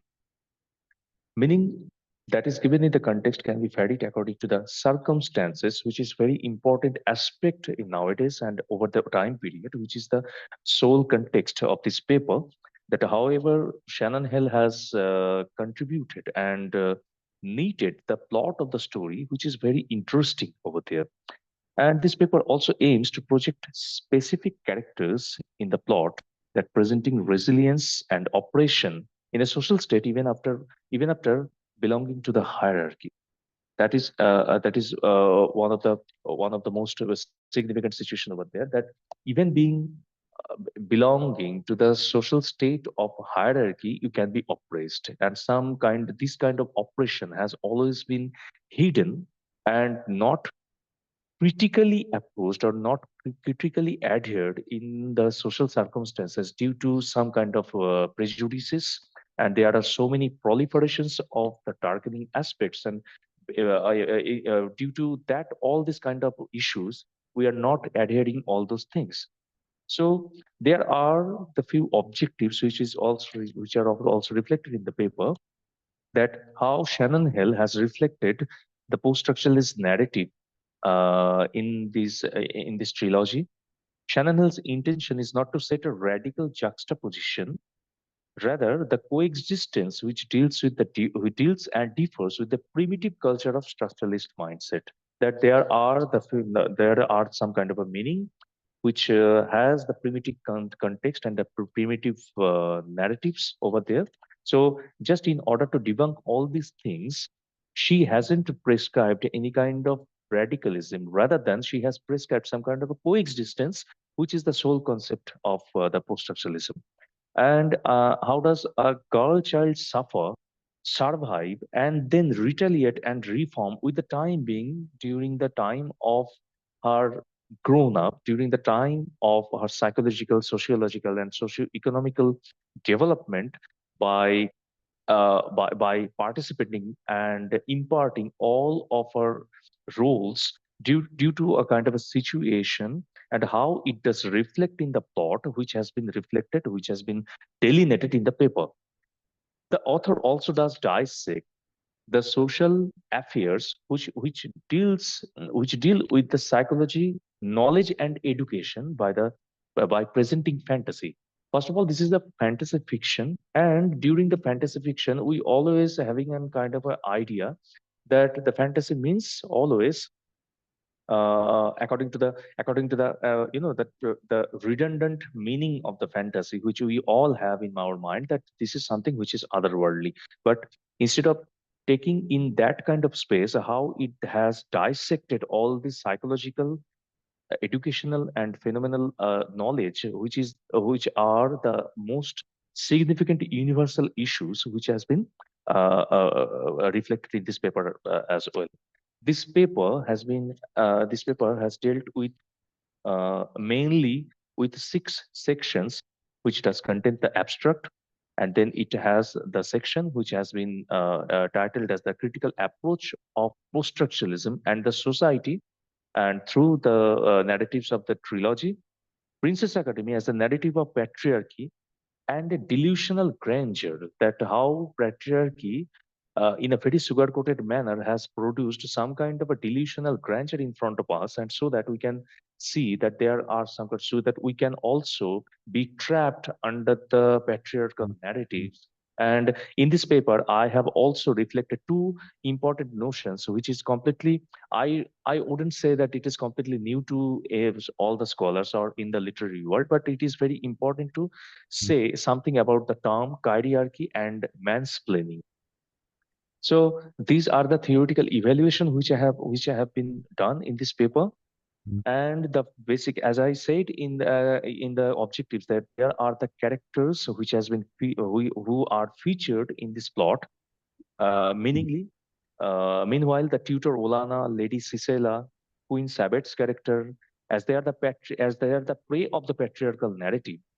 And by taking up all those characters in the post-structuralist overview and the viewpoint, how they have retaliated and they have being the birds of prey in this narrative, it has been delineated in this paper in a very clinical manner.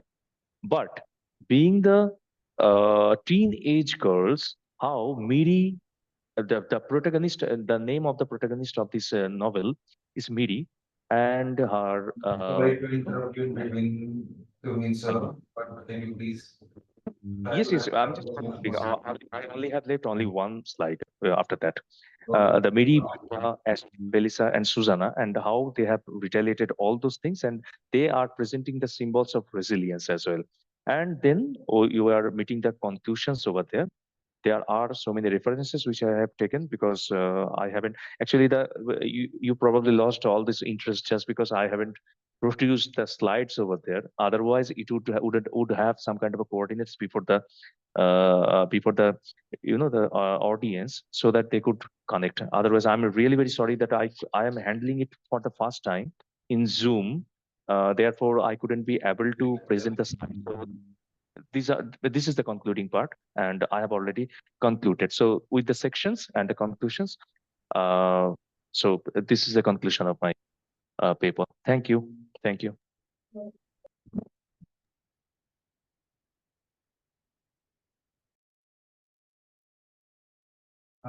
Thank you to me for your presentation. Definitely you employed post-structural disciplines for simply highlights the validity of their roles and importance of posting addressing narratives.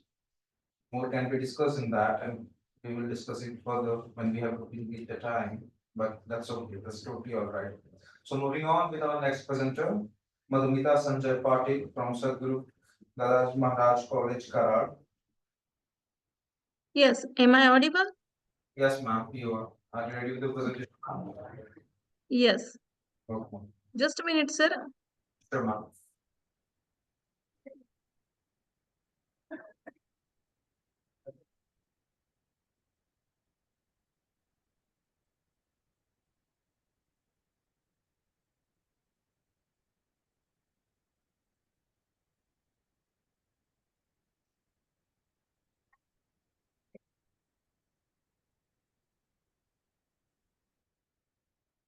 Hello, everyone.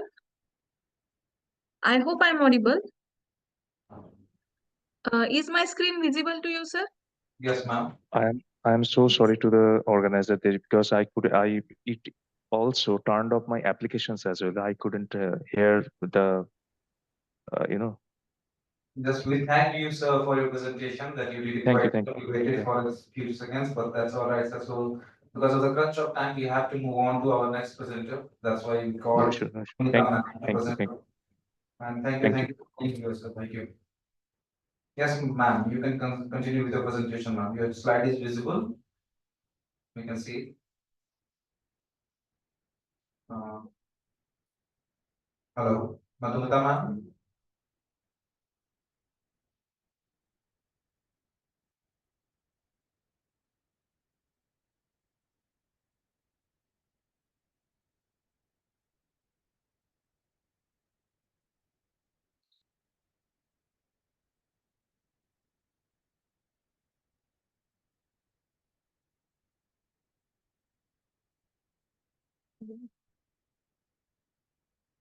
Vikas ma'am को वो चाहिए भाई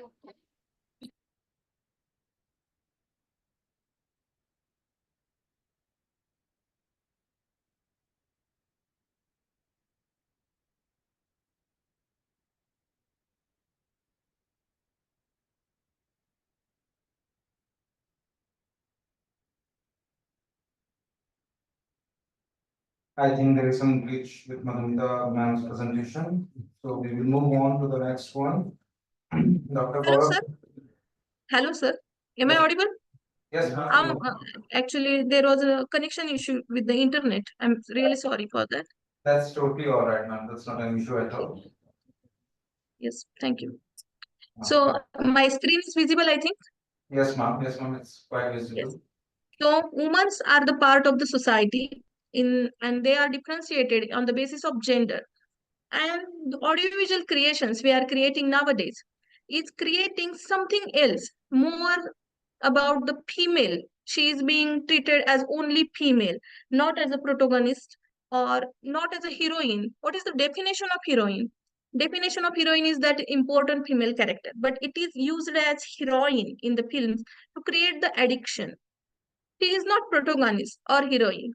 She is there as like a commodity in the most of the films. I'm not talking about the all of the films, but the most of the films are there, which creates only the attraction about the, or they are used, the woman, to create attraction among the other genders for the film.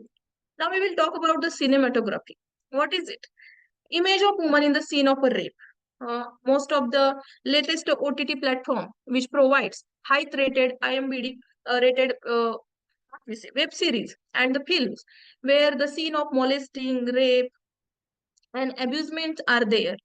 The camera lens are shown and it shows the most of the part of the human body, means the woman's body. And when I was child, I have seen many Indian films, and at that time they were not that much what we say exposed female body. But nowadays it doesn't create any pity about the woman or hatred about the villain. It creates a kind of erotic pleasure in the minds of viewers, and it also create the image of woman as a weak who can be abused or exploited. This is the screen I'm sharing, which shows that how the screen represent woman. Hmm? That 10% of women are balanced between the character as a female.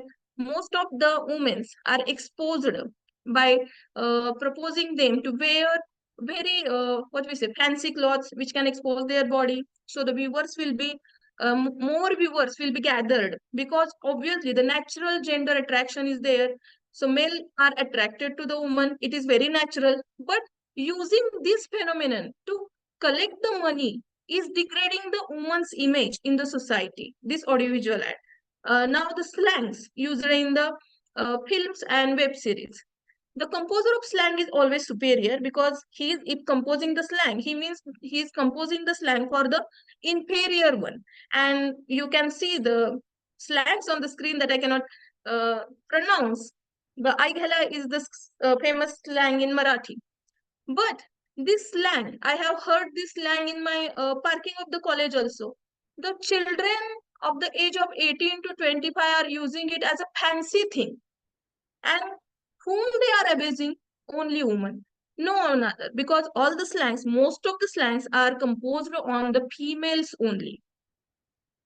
Moving forward, freedom of creation. So all of you know, we live in the democratic country and we have the freedom of thought, we have the freedom of expression, and thus the films and the audiovisual creators have the freedom to express what they want to say, what they want to show. But while creating this content, are they having any social responsibility into their minds? Because creating creativity, it's okay, but they are creating sensation and obscenity.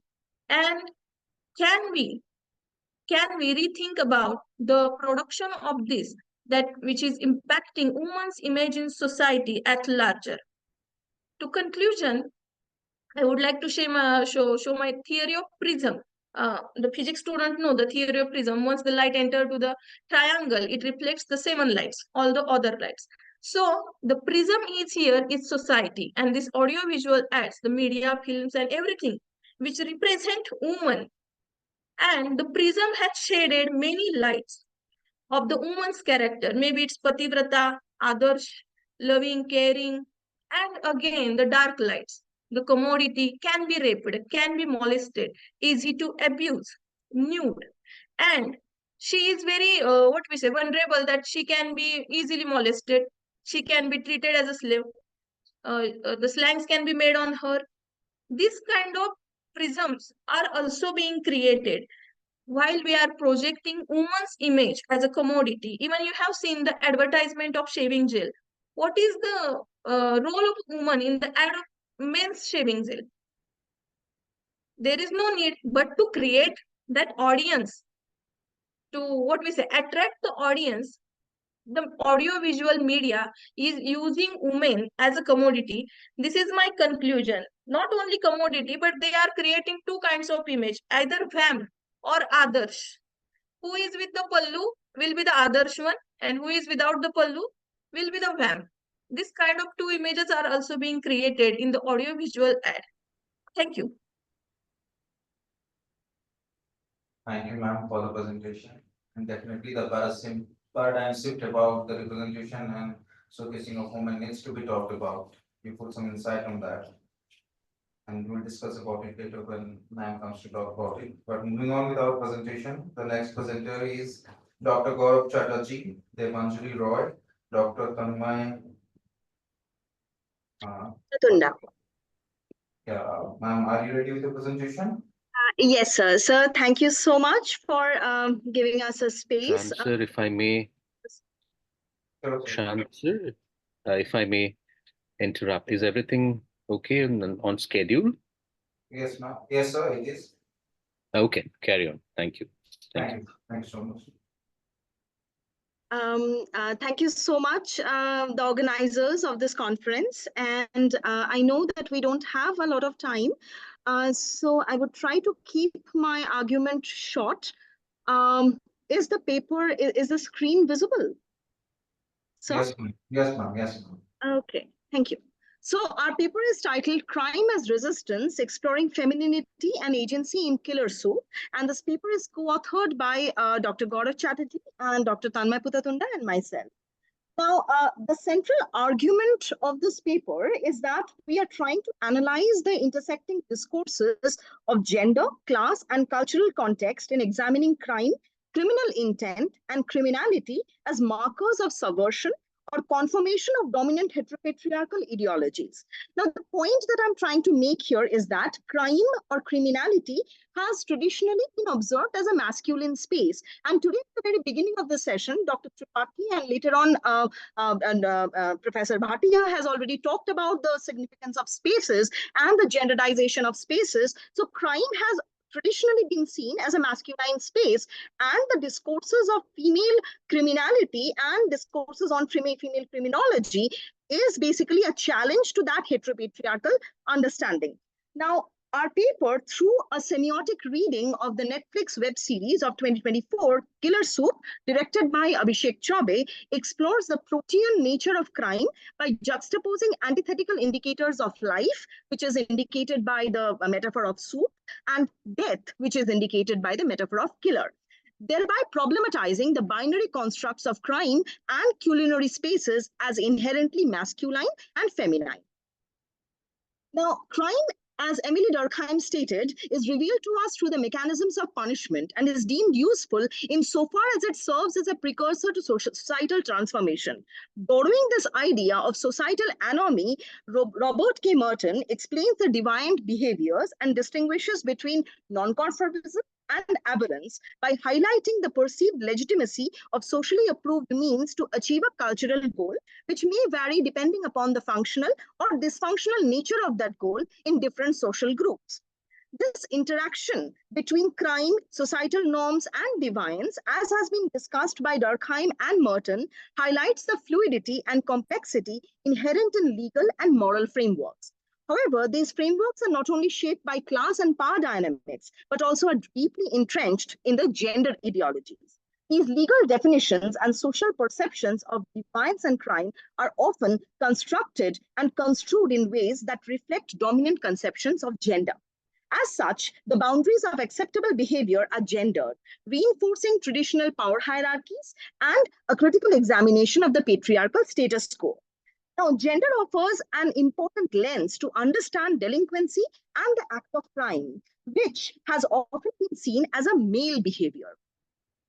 Now, sociologists like Talcott Parsons and Robert Bales, they argued that women, by assuming the expressive role within the family, in contrast to the instrumental role which is performed by men who primarily address the economic needs, they focus on responsibilities such as childcare and attend to emotional needs of the partners. Now, this labeling of women as nurturers and caregivers thus systematically excludes them from the discourse of crime and criminology on one hand, and tags any behavior outside the gender expectations as a form of deviance. This historical theorizing in criminology, as has been observed by Chesney Rind and Pascoe, was based on male delinquency and crime, which portrays women as passive victims of circumstance or demonizes them as sexually promiscuous femme fatale. Now, this gendered construction of crime further reinforces hegemonic masculinity as it constrains women's agency by associating crime with masculinity and moral deviancy with femininity. Now, the important thing is, while we talk about female criminality in India, philosophers and critics like Asha Mathew, they have posited that female criminality in India is intricately influenced not only by the socioeconomic and political variables, but also significantly by the marital status of the perpetrator. This pursuit in turn propels women towards certain acts of criminality, which has also been observed by the director of Killer Soup, Abhishek Chaube, as a quote unquote a stupid crime. So Chaube's series is inspired by a real incident involving a Hyderabad-based married woman who, following her husband's death, substituted him with a lover. Now, both the crime and its portrayal in the series illustrate the woman's simultaneous defiance of traditional gender roles as a domesticated housewife and her paradoxical adherence to the role of a caregiver for her lover. In Killer Soup, the protagonist Swati, which is played by Konkona Sen Sharma, reclaims agency through a traditionally feminine medium of cooking, thereby challenging patriarchal norms that often confine women to domestic roles. Her desire to establish a restaurant is basically a cultural goal, a socially approved aspiration, which is thwarted by her husband Prabhakar's incompetence. Now, the role of Prabhakar is played by Manoj Bajpayee, and who dismisses her entrepreneurial potential, reflecting the same societal strain that Durkheim had talked about. Now, this idea, this position of Swati's action, which is in a direct confrontation with the traditional norms, with the patriarchal understanding of a feminine space, this coincides with Juliet Mitchell's exploration of women's marginalized status within the patriarchal social order, which provides a critical framework for understanding the systematic oppression and marginalization of women. Now, in Killer Soup, by moving from the domestic sphere into the realm of production, Swati challenges her patriarchally assigned role and seeks emancipation through economic autonomy. Her entrepreneurial ambition embodies the potential for women's liberation, as was theorized by Engels, where participation in productive labor allows for the consolidation of identity as well as power. So, through the act of production, Swati not only gains emancipation, but also redefines her subjectivity and social position within a male-dominated framework. The soup, which is the key metaphor of this web series, the soup itself acquires a metaphorical and symbolic significance and serves as an extension of Swati's subjectivity and self-perception. Her culinary ambition symbolizes her latent confidence and her aspirations to transcend the domestic sphere by establishing her own restaurant. Now, there has been a duality in the reception of the soup, of the metaphor of soup. And this once again encapsulates the broader thematic concerns of agency, empowerment, identity, and the subversion of patriarchal norms, and something that engages in the debates surrounding the empowered and emancipated women as archetypes of femme fatale, which is once again popularized by popular literature, culture, and media. So any woman who goes beyond the quote unquote the Lakshman Rekha is once again considered to be the femme fatale and the femme castratis, if I borrow the idea from Barbara Lee. Now, in Killer Soup, interestingly, we find Swati to occupy a liminal and complex position because she challenges the conventional binary portrayal of female criminals often perpetuated by mainstream media. She is, interestingly, neither saintly, self-sacrificing woman, nor she is the villainous demon. Instead, she navigates the gray area, the liminal zone between these two extremes, occupying a fluid and nuanced space that complicates the traditional gender paradigms.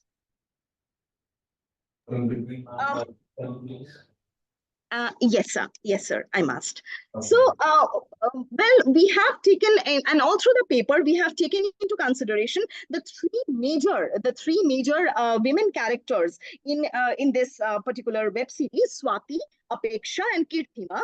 And through a semiotic analysis, we have tried to show how the act of crime coinciding with the culinary space and of course the utilization of the genre of dark comedy creates a space for exploration of subversive themes which takes into account the characters' motivations and intentions and thereby problematizes our very binarized and monolithic understanding of crime. So crime here can be seen both as an act of liberation as well as a reinforcement of existing hierarchical, dominant, hegemonic power structures. Thank you so much, sir.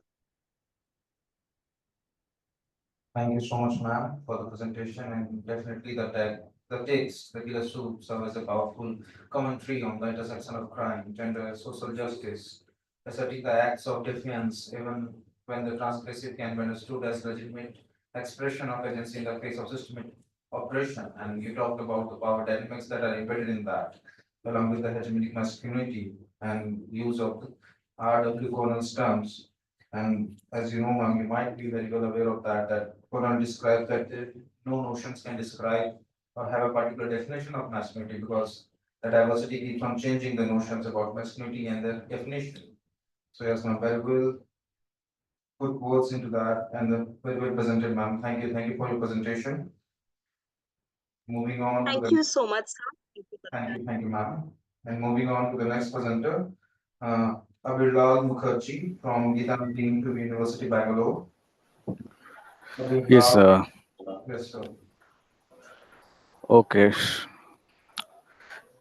Can you? Oh, sorry. Can you see the screen? Yes, sir, we can. Okay, so my name is Avila Mukherjee. I'm working at MIT Bangalore now, actually. Okay, thank you so much for giving me the chance. This topic is somewhere related to other presenters also. This is gender memes, anonymity, threats, and vulnerability. But the research is particularly cognitive semantics and cognitive pragmatics analysis. So when you open the Facebook and Instagram, you have seen so many memes, right? And sometimes the memes are of some pictures of women, and there is written that don't judge the book by its cover, link in bio. Okay, these kind of memes you have seen. Sometimes you feel disturbed by these kind of memes, the sexual memes with sexual indications that click the link and you would get the video of the person. Do you know that most often these girls are nowhere related to the meme? These pictures are taken from the Instagram or Facebook account of the person, and that's somewhere offensive and the violation of the basic rights of the person. So the paper will study the different publicly published internet memes and the portrayal of women, the public engagement and virality of such memes, the anonymity, and particularly how the memes make meaning through cognitive semantics and cognitive pragmatics. So the methodology is basically a qualitative one that analyzes the textual and visual uh, elements, goes through a thematic coding. There is the cognitive semantics analysis, as I said. We also look at the cultural and external references, and we compare all these to find out some kind of codes and from some linguistics patterns or mapping. We have collected some 100 thematic samples, particularly selecting those memes which are our target, that is gender memes, which are called also weird memes, misinformation memes. We have fixed some criterias. As you can see, the meme must be a visual one, so we don't consider the videos, audios, and other forms of presentations. Now the methodology here, as I said previously, it's a linguistics analysis, and the primary and secondary role of the different constituents in creating a context in the meaning, that's the pragmatics that we study. So contribution of complementary elements like caption, titles, hashtags. Hashtags, you know, is very important to make a meaning on the internet platforms. The interplay of different constituents in creating a context, forms of humor and metaphor. Samples, I would like to give one sample here. You can see the meme. I have just blurred the face of the person for the previous region only. So you can see that this is the picture of a girl, and here is written, "Don't judge a book by its cover," and it is taken from the Facebook page. And see, the caption is full video in the bio. Post number 1778 actually redirects to Telegram. Telegram CEO is recently arrested. If you just search, and it indicates some kind of sexual exposure of the girl, right?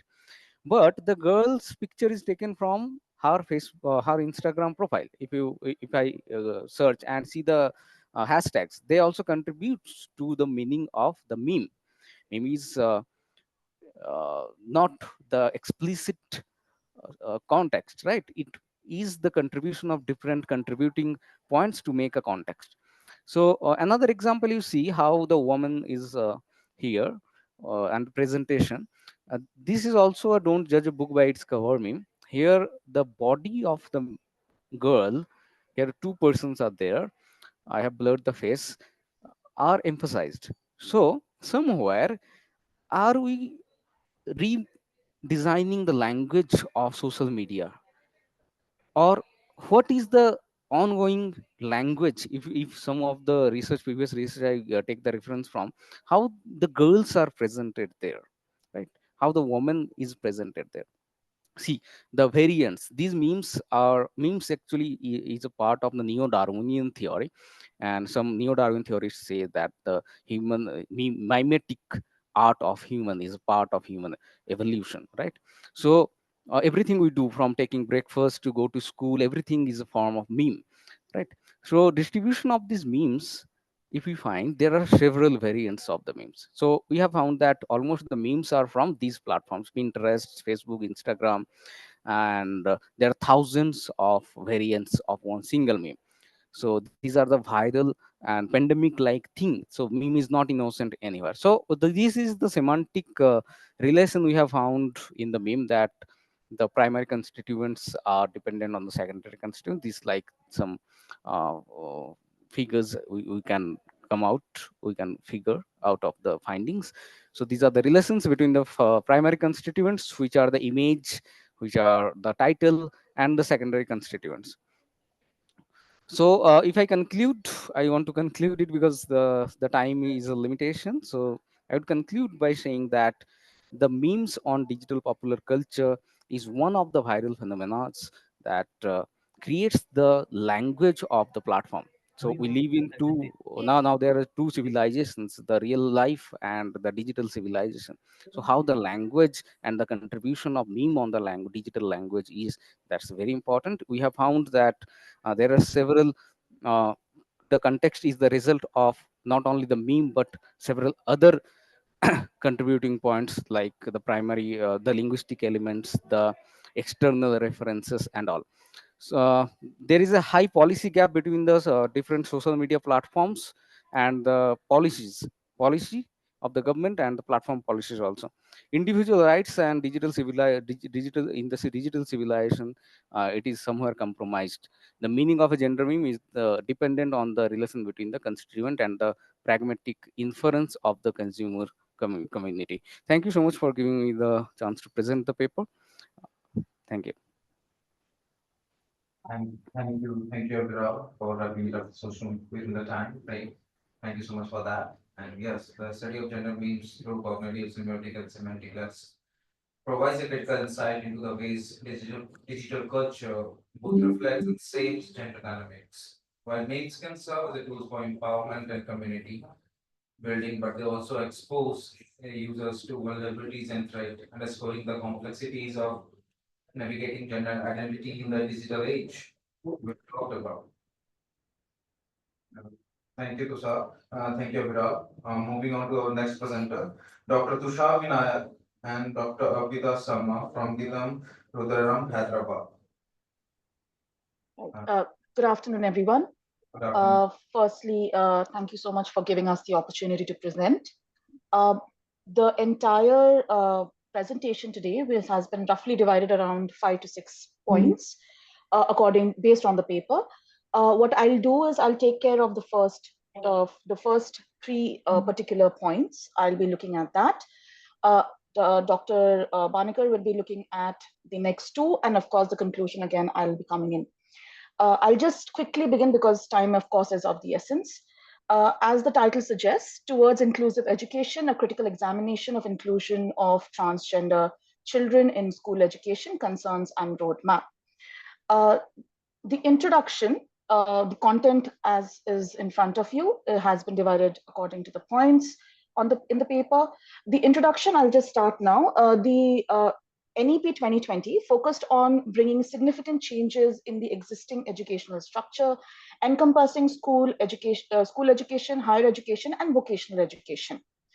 The document clearly states that the marginalized sections are underrepresented within the domain of education.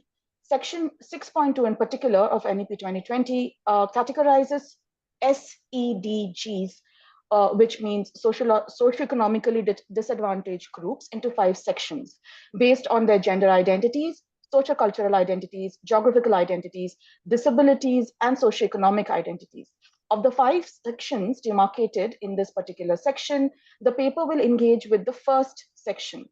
Under the section on gender identities, the document mentions 2 groups, female and transgender. And in particular, this paper looks at the latter. This particular paper focuses on the latter.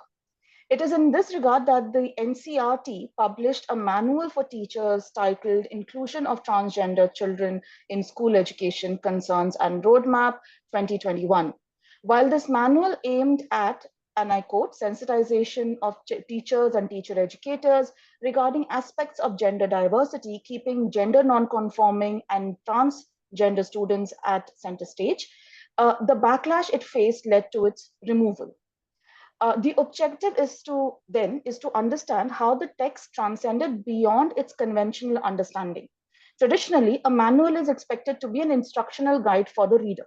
The reader is expected to get relevant information and apply it accordingly. The 2021 manual, while adhering to this objective, also brought in historical, social, and political perspective. The aim of sensitizing the teachers and the teacher educators, as discussed by the manual, is not done through a series of checklists. Rather, what is focused is on diversification.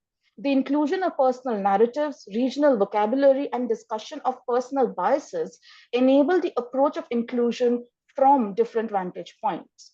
The literature review is, I'll just quickly go through it in the sense that we have 3 major sources that we have looked at: the newspaper, government document, and of course the research article. I'll quickly go to the backlash, which of course is talking specifically about the kind of concerns that was raised by the text itself, by the manual itself, and the kind of analysis that it led to. So the backlash, the section will specifically deal with the concerns raised and will also look at the new draft of the manual.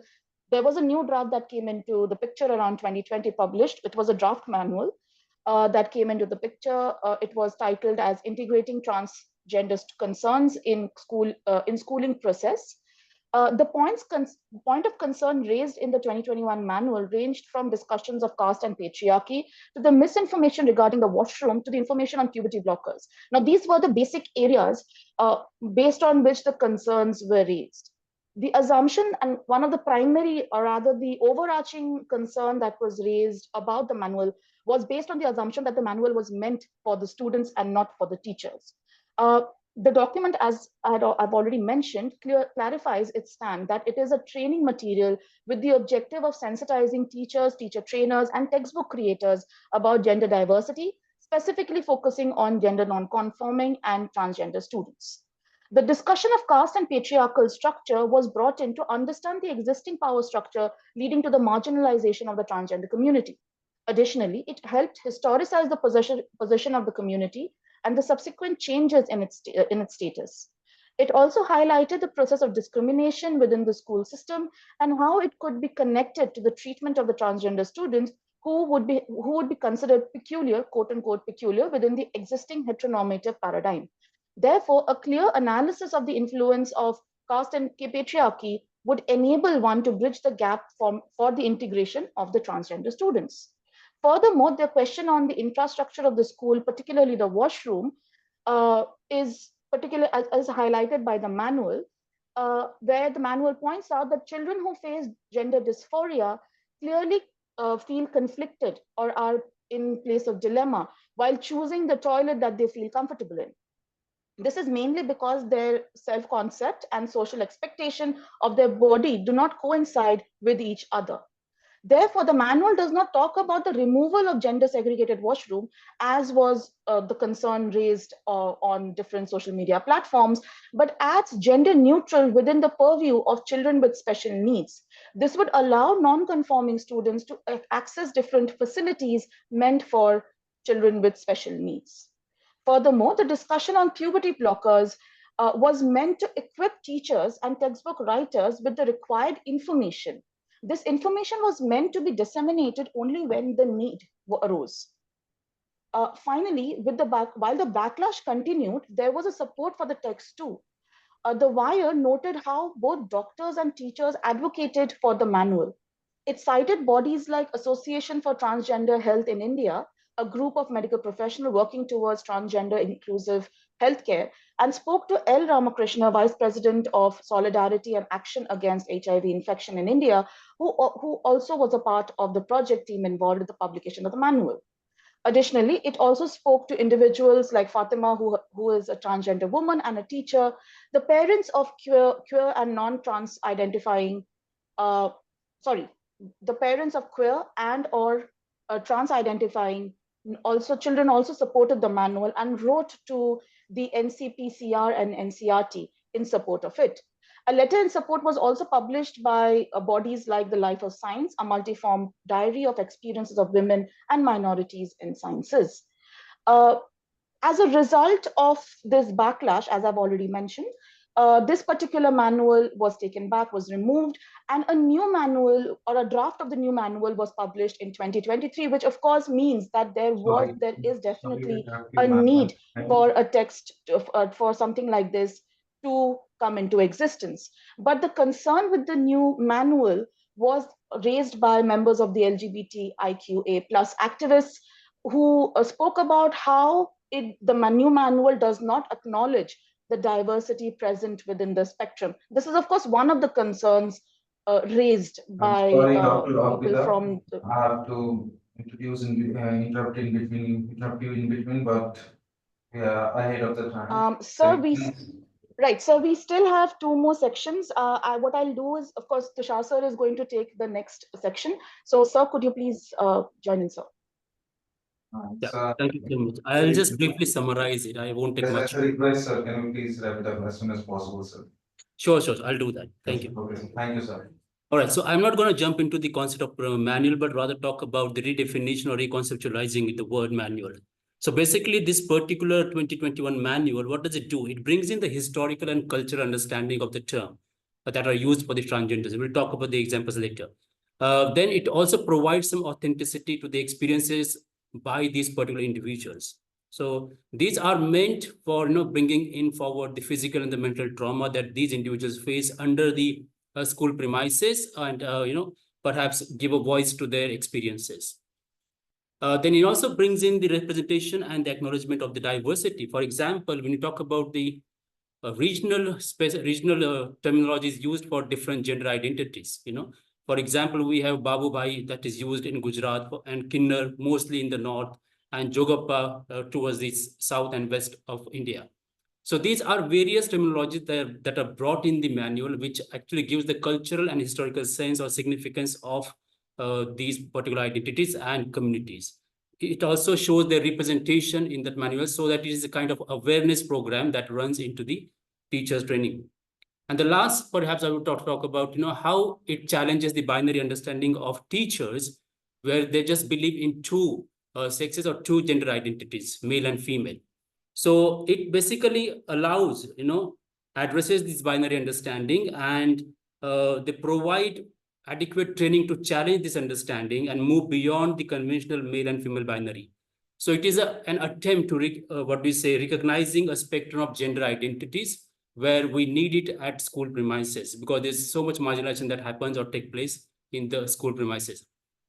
So the last point here is, how we can include or perhaps make them or give the sense of belongingness in the schooling spaces or education spaces.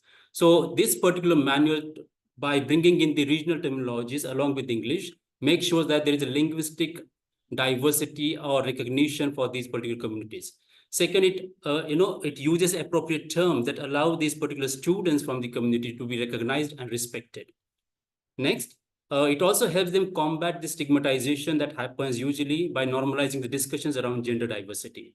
And lastly, the manual strongly advocates for a language inclusion as fundamental step in promoting gender equity, because teachers are the major influencers over the students. And if they practice this, perhaps that will go for a long way. And this is the last part, as Arpita just quickly make it in 130 seconds, I would say. Arpita, ma'am. Yes, so the conclusion is quite clearly etched out. So, as just to summarize, the manual actually goes beyond the instruction information paradigm, and it talks about the lived realities. It brings in the lived reality of the people who have undergone marginalization and exclusion to try to make one or to at least address the issues and the concerns with regard to the education system that we have right now, with regard to the education infrastructure we have right now. So on that note, sir, we are done. Thank you so much for this opportunity again. Thank you so much. Thank you, madam. Thank you, sir. Thank you so much for your insightful session. And yes, by aligning school policies with the principle of NEP and the protocols of the SDGs, particularly goal 4, that is quality education, what it talks about, the stakeholders can work towards creating an inclusive education environment, and that respects and supports the identities of all children, regardless of their gender identity. Very well, sir. Well said, sir, and definitely this need to be looked down. And with this, we are into the session, and now I'd like to call Dr. Chetna Preeti ma'am, who is an associate professor and assistant director at MIT Business School, Patna, to enlighten us with few good words, and also if there are some questions that is she has marked on to the presenters for the presenters that will be looked into. So, ma'am, please.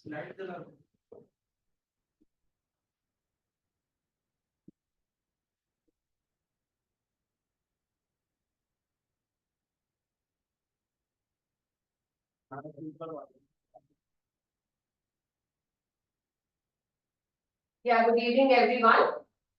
I would like to express my gratitude to Amity Institute of English Studies and Research for inviting me to be the session chair of this international conference. And I'm honored to be part of this session with Dr. Priyanka, who is herself an acclaimed academician, and she's an excellent orator. Just now we have seen the way she has expressed herself and she has presented her topic.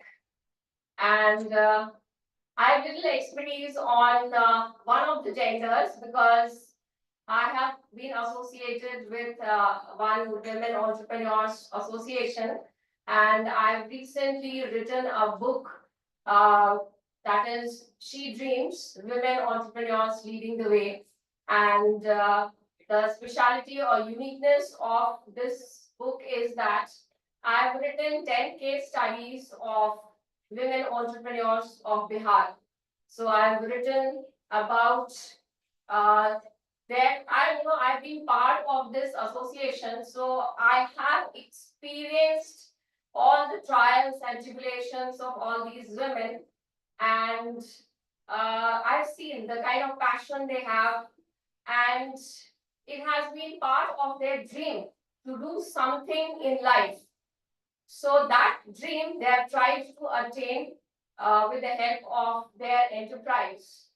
So in the case studies, I mentioned about these women's historical perspectives, the genesis of their business, and the kind of marketing mix which they have designed, the marketing strategies they have designed, and the future strategies as well. So that is a little bit of expertise about myself. Since considering the time constraint, only 2 or 3 questions. Otherwise, I think the kind of topics which has been presented in this particular session, this has been very, very engrossing and fascinating types of topics. One of the questions I would just quickly ask, I think the first one, if the paper presented here, the bleeding and identity formation topic which was there of Vasudha Bhattacharya and Shantani Ghosh, if they're here. Sorry, you're visible. Yes, ma'am. There. Okay. So again, as I said, that the topics are quite apt as per the session. And I just wanted to have one query that you said that you've done primary research, right?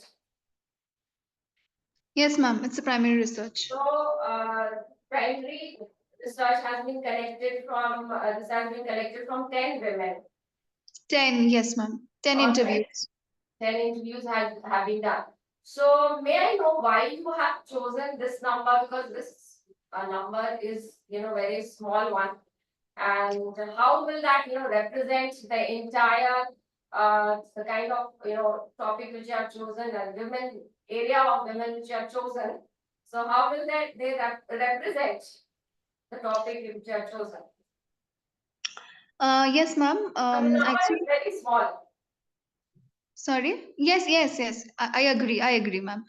The thing is, actually, due to time constraint, first of all, and secondly, the inclusion criteria that was set was that, first of all, that menarcheal age, it falls between 10 to 16, and with 12.5 being the average.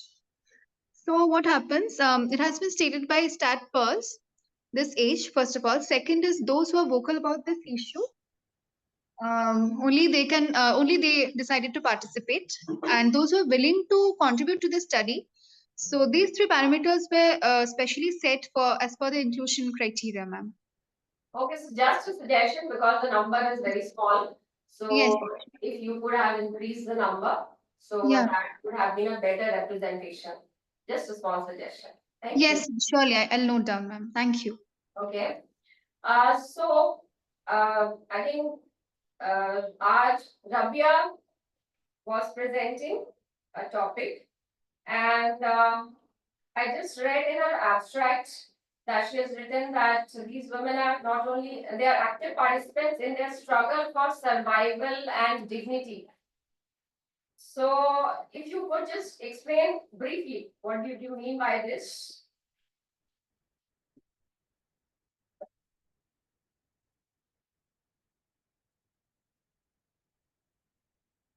If our Rabia is there, if not, I'll move ahead.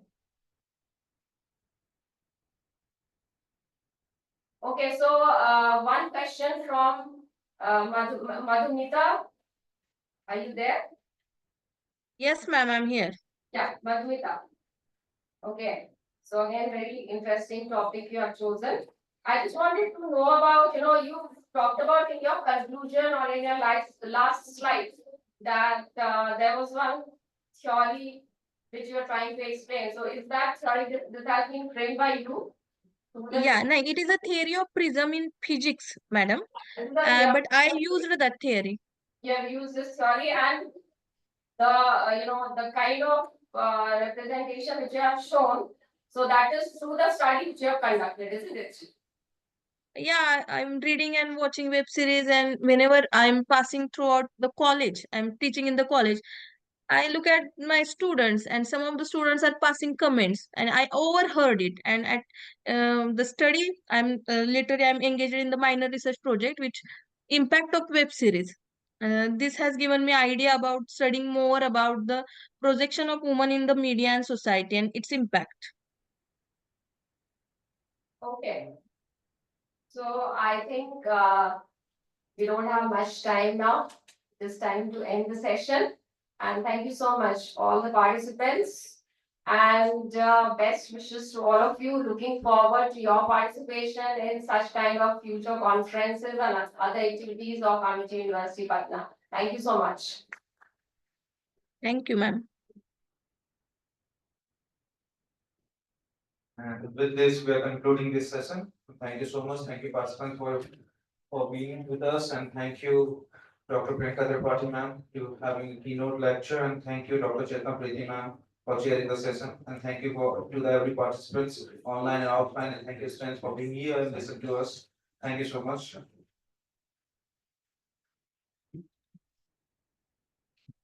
Oh, my camera. Camera off. Might be.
अभी विकास sir आएंगे क्या? हाँ।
Vivek sir, please join. Vivek sir is our academic coordinator. He handles our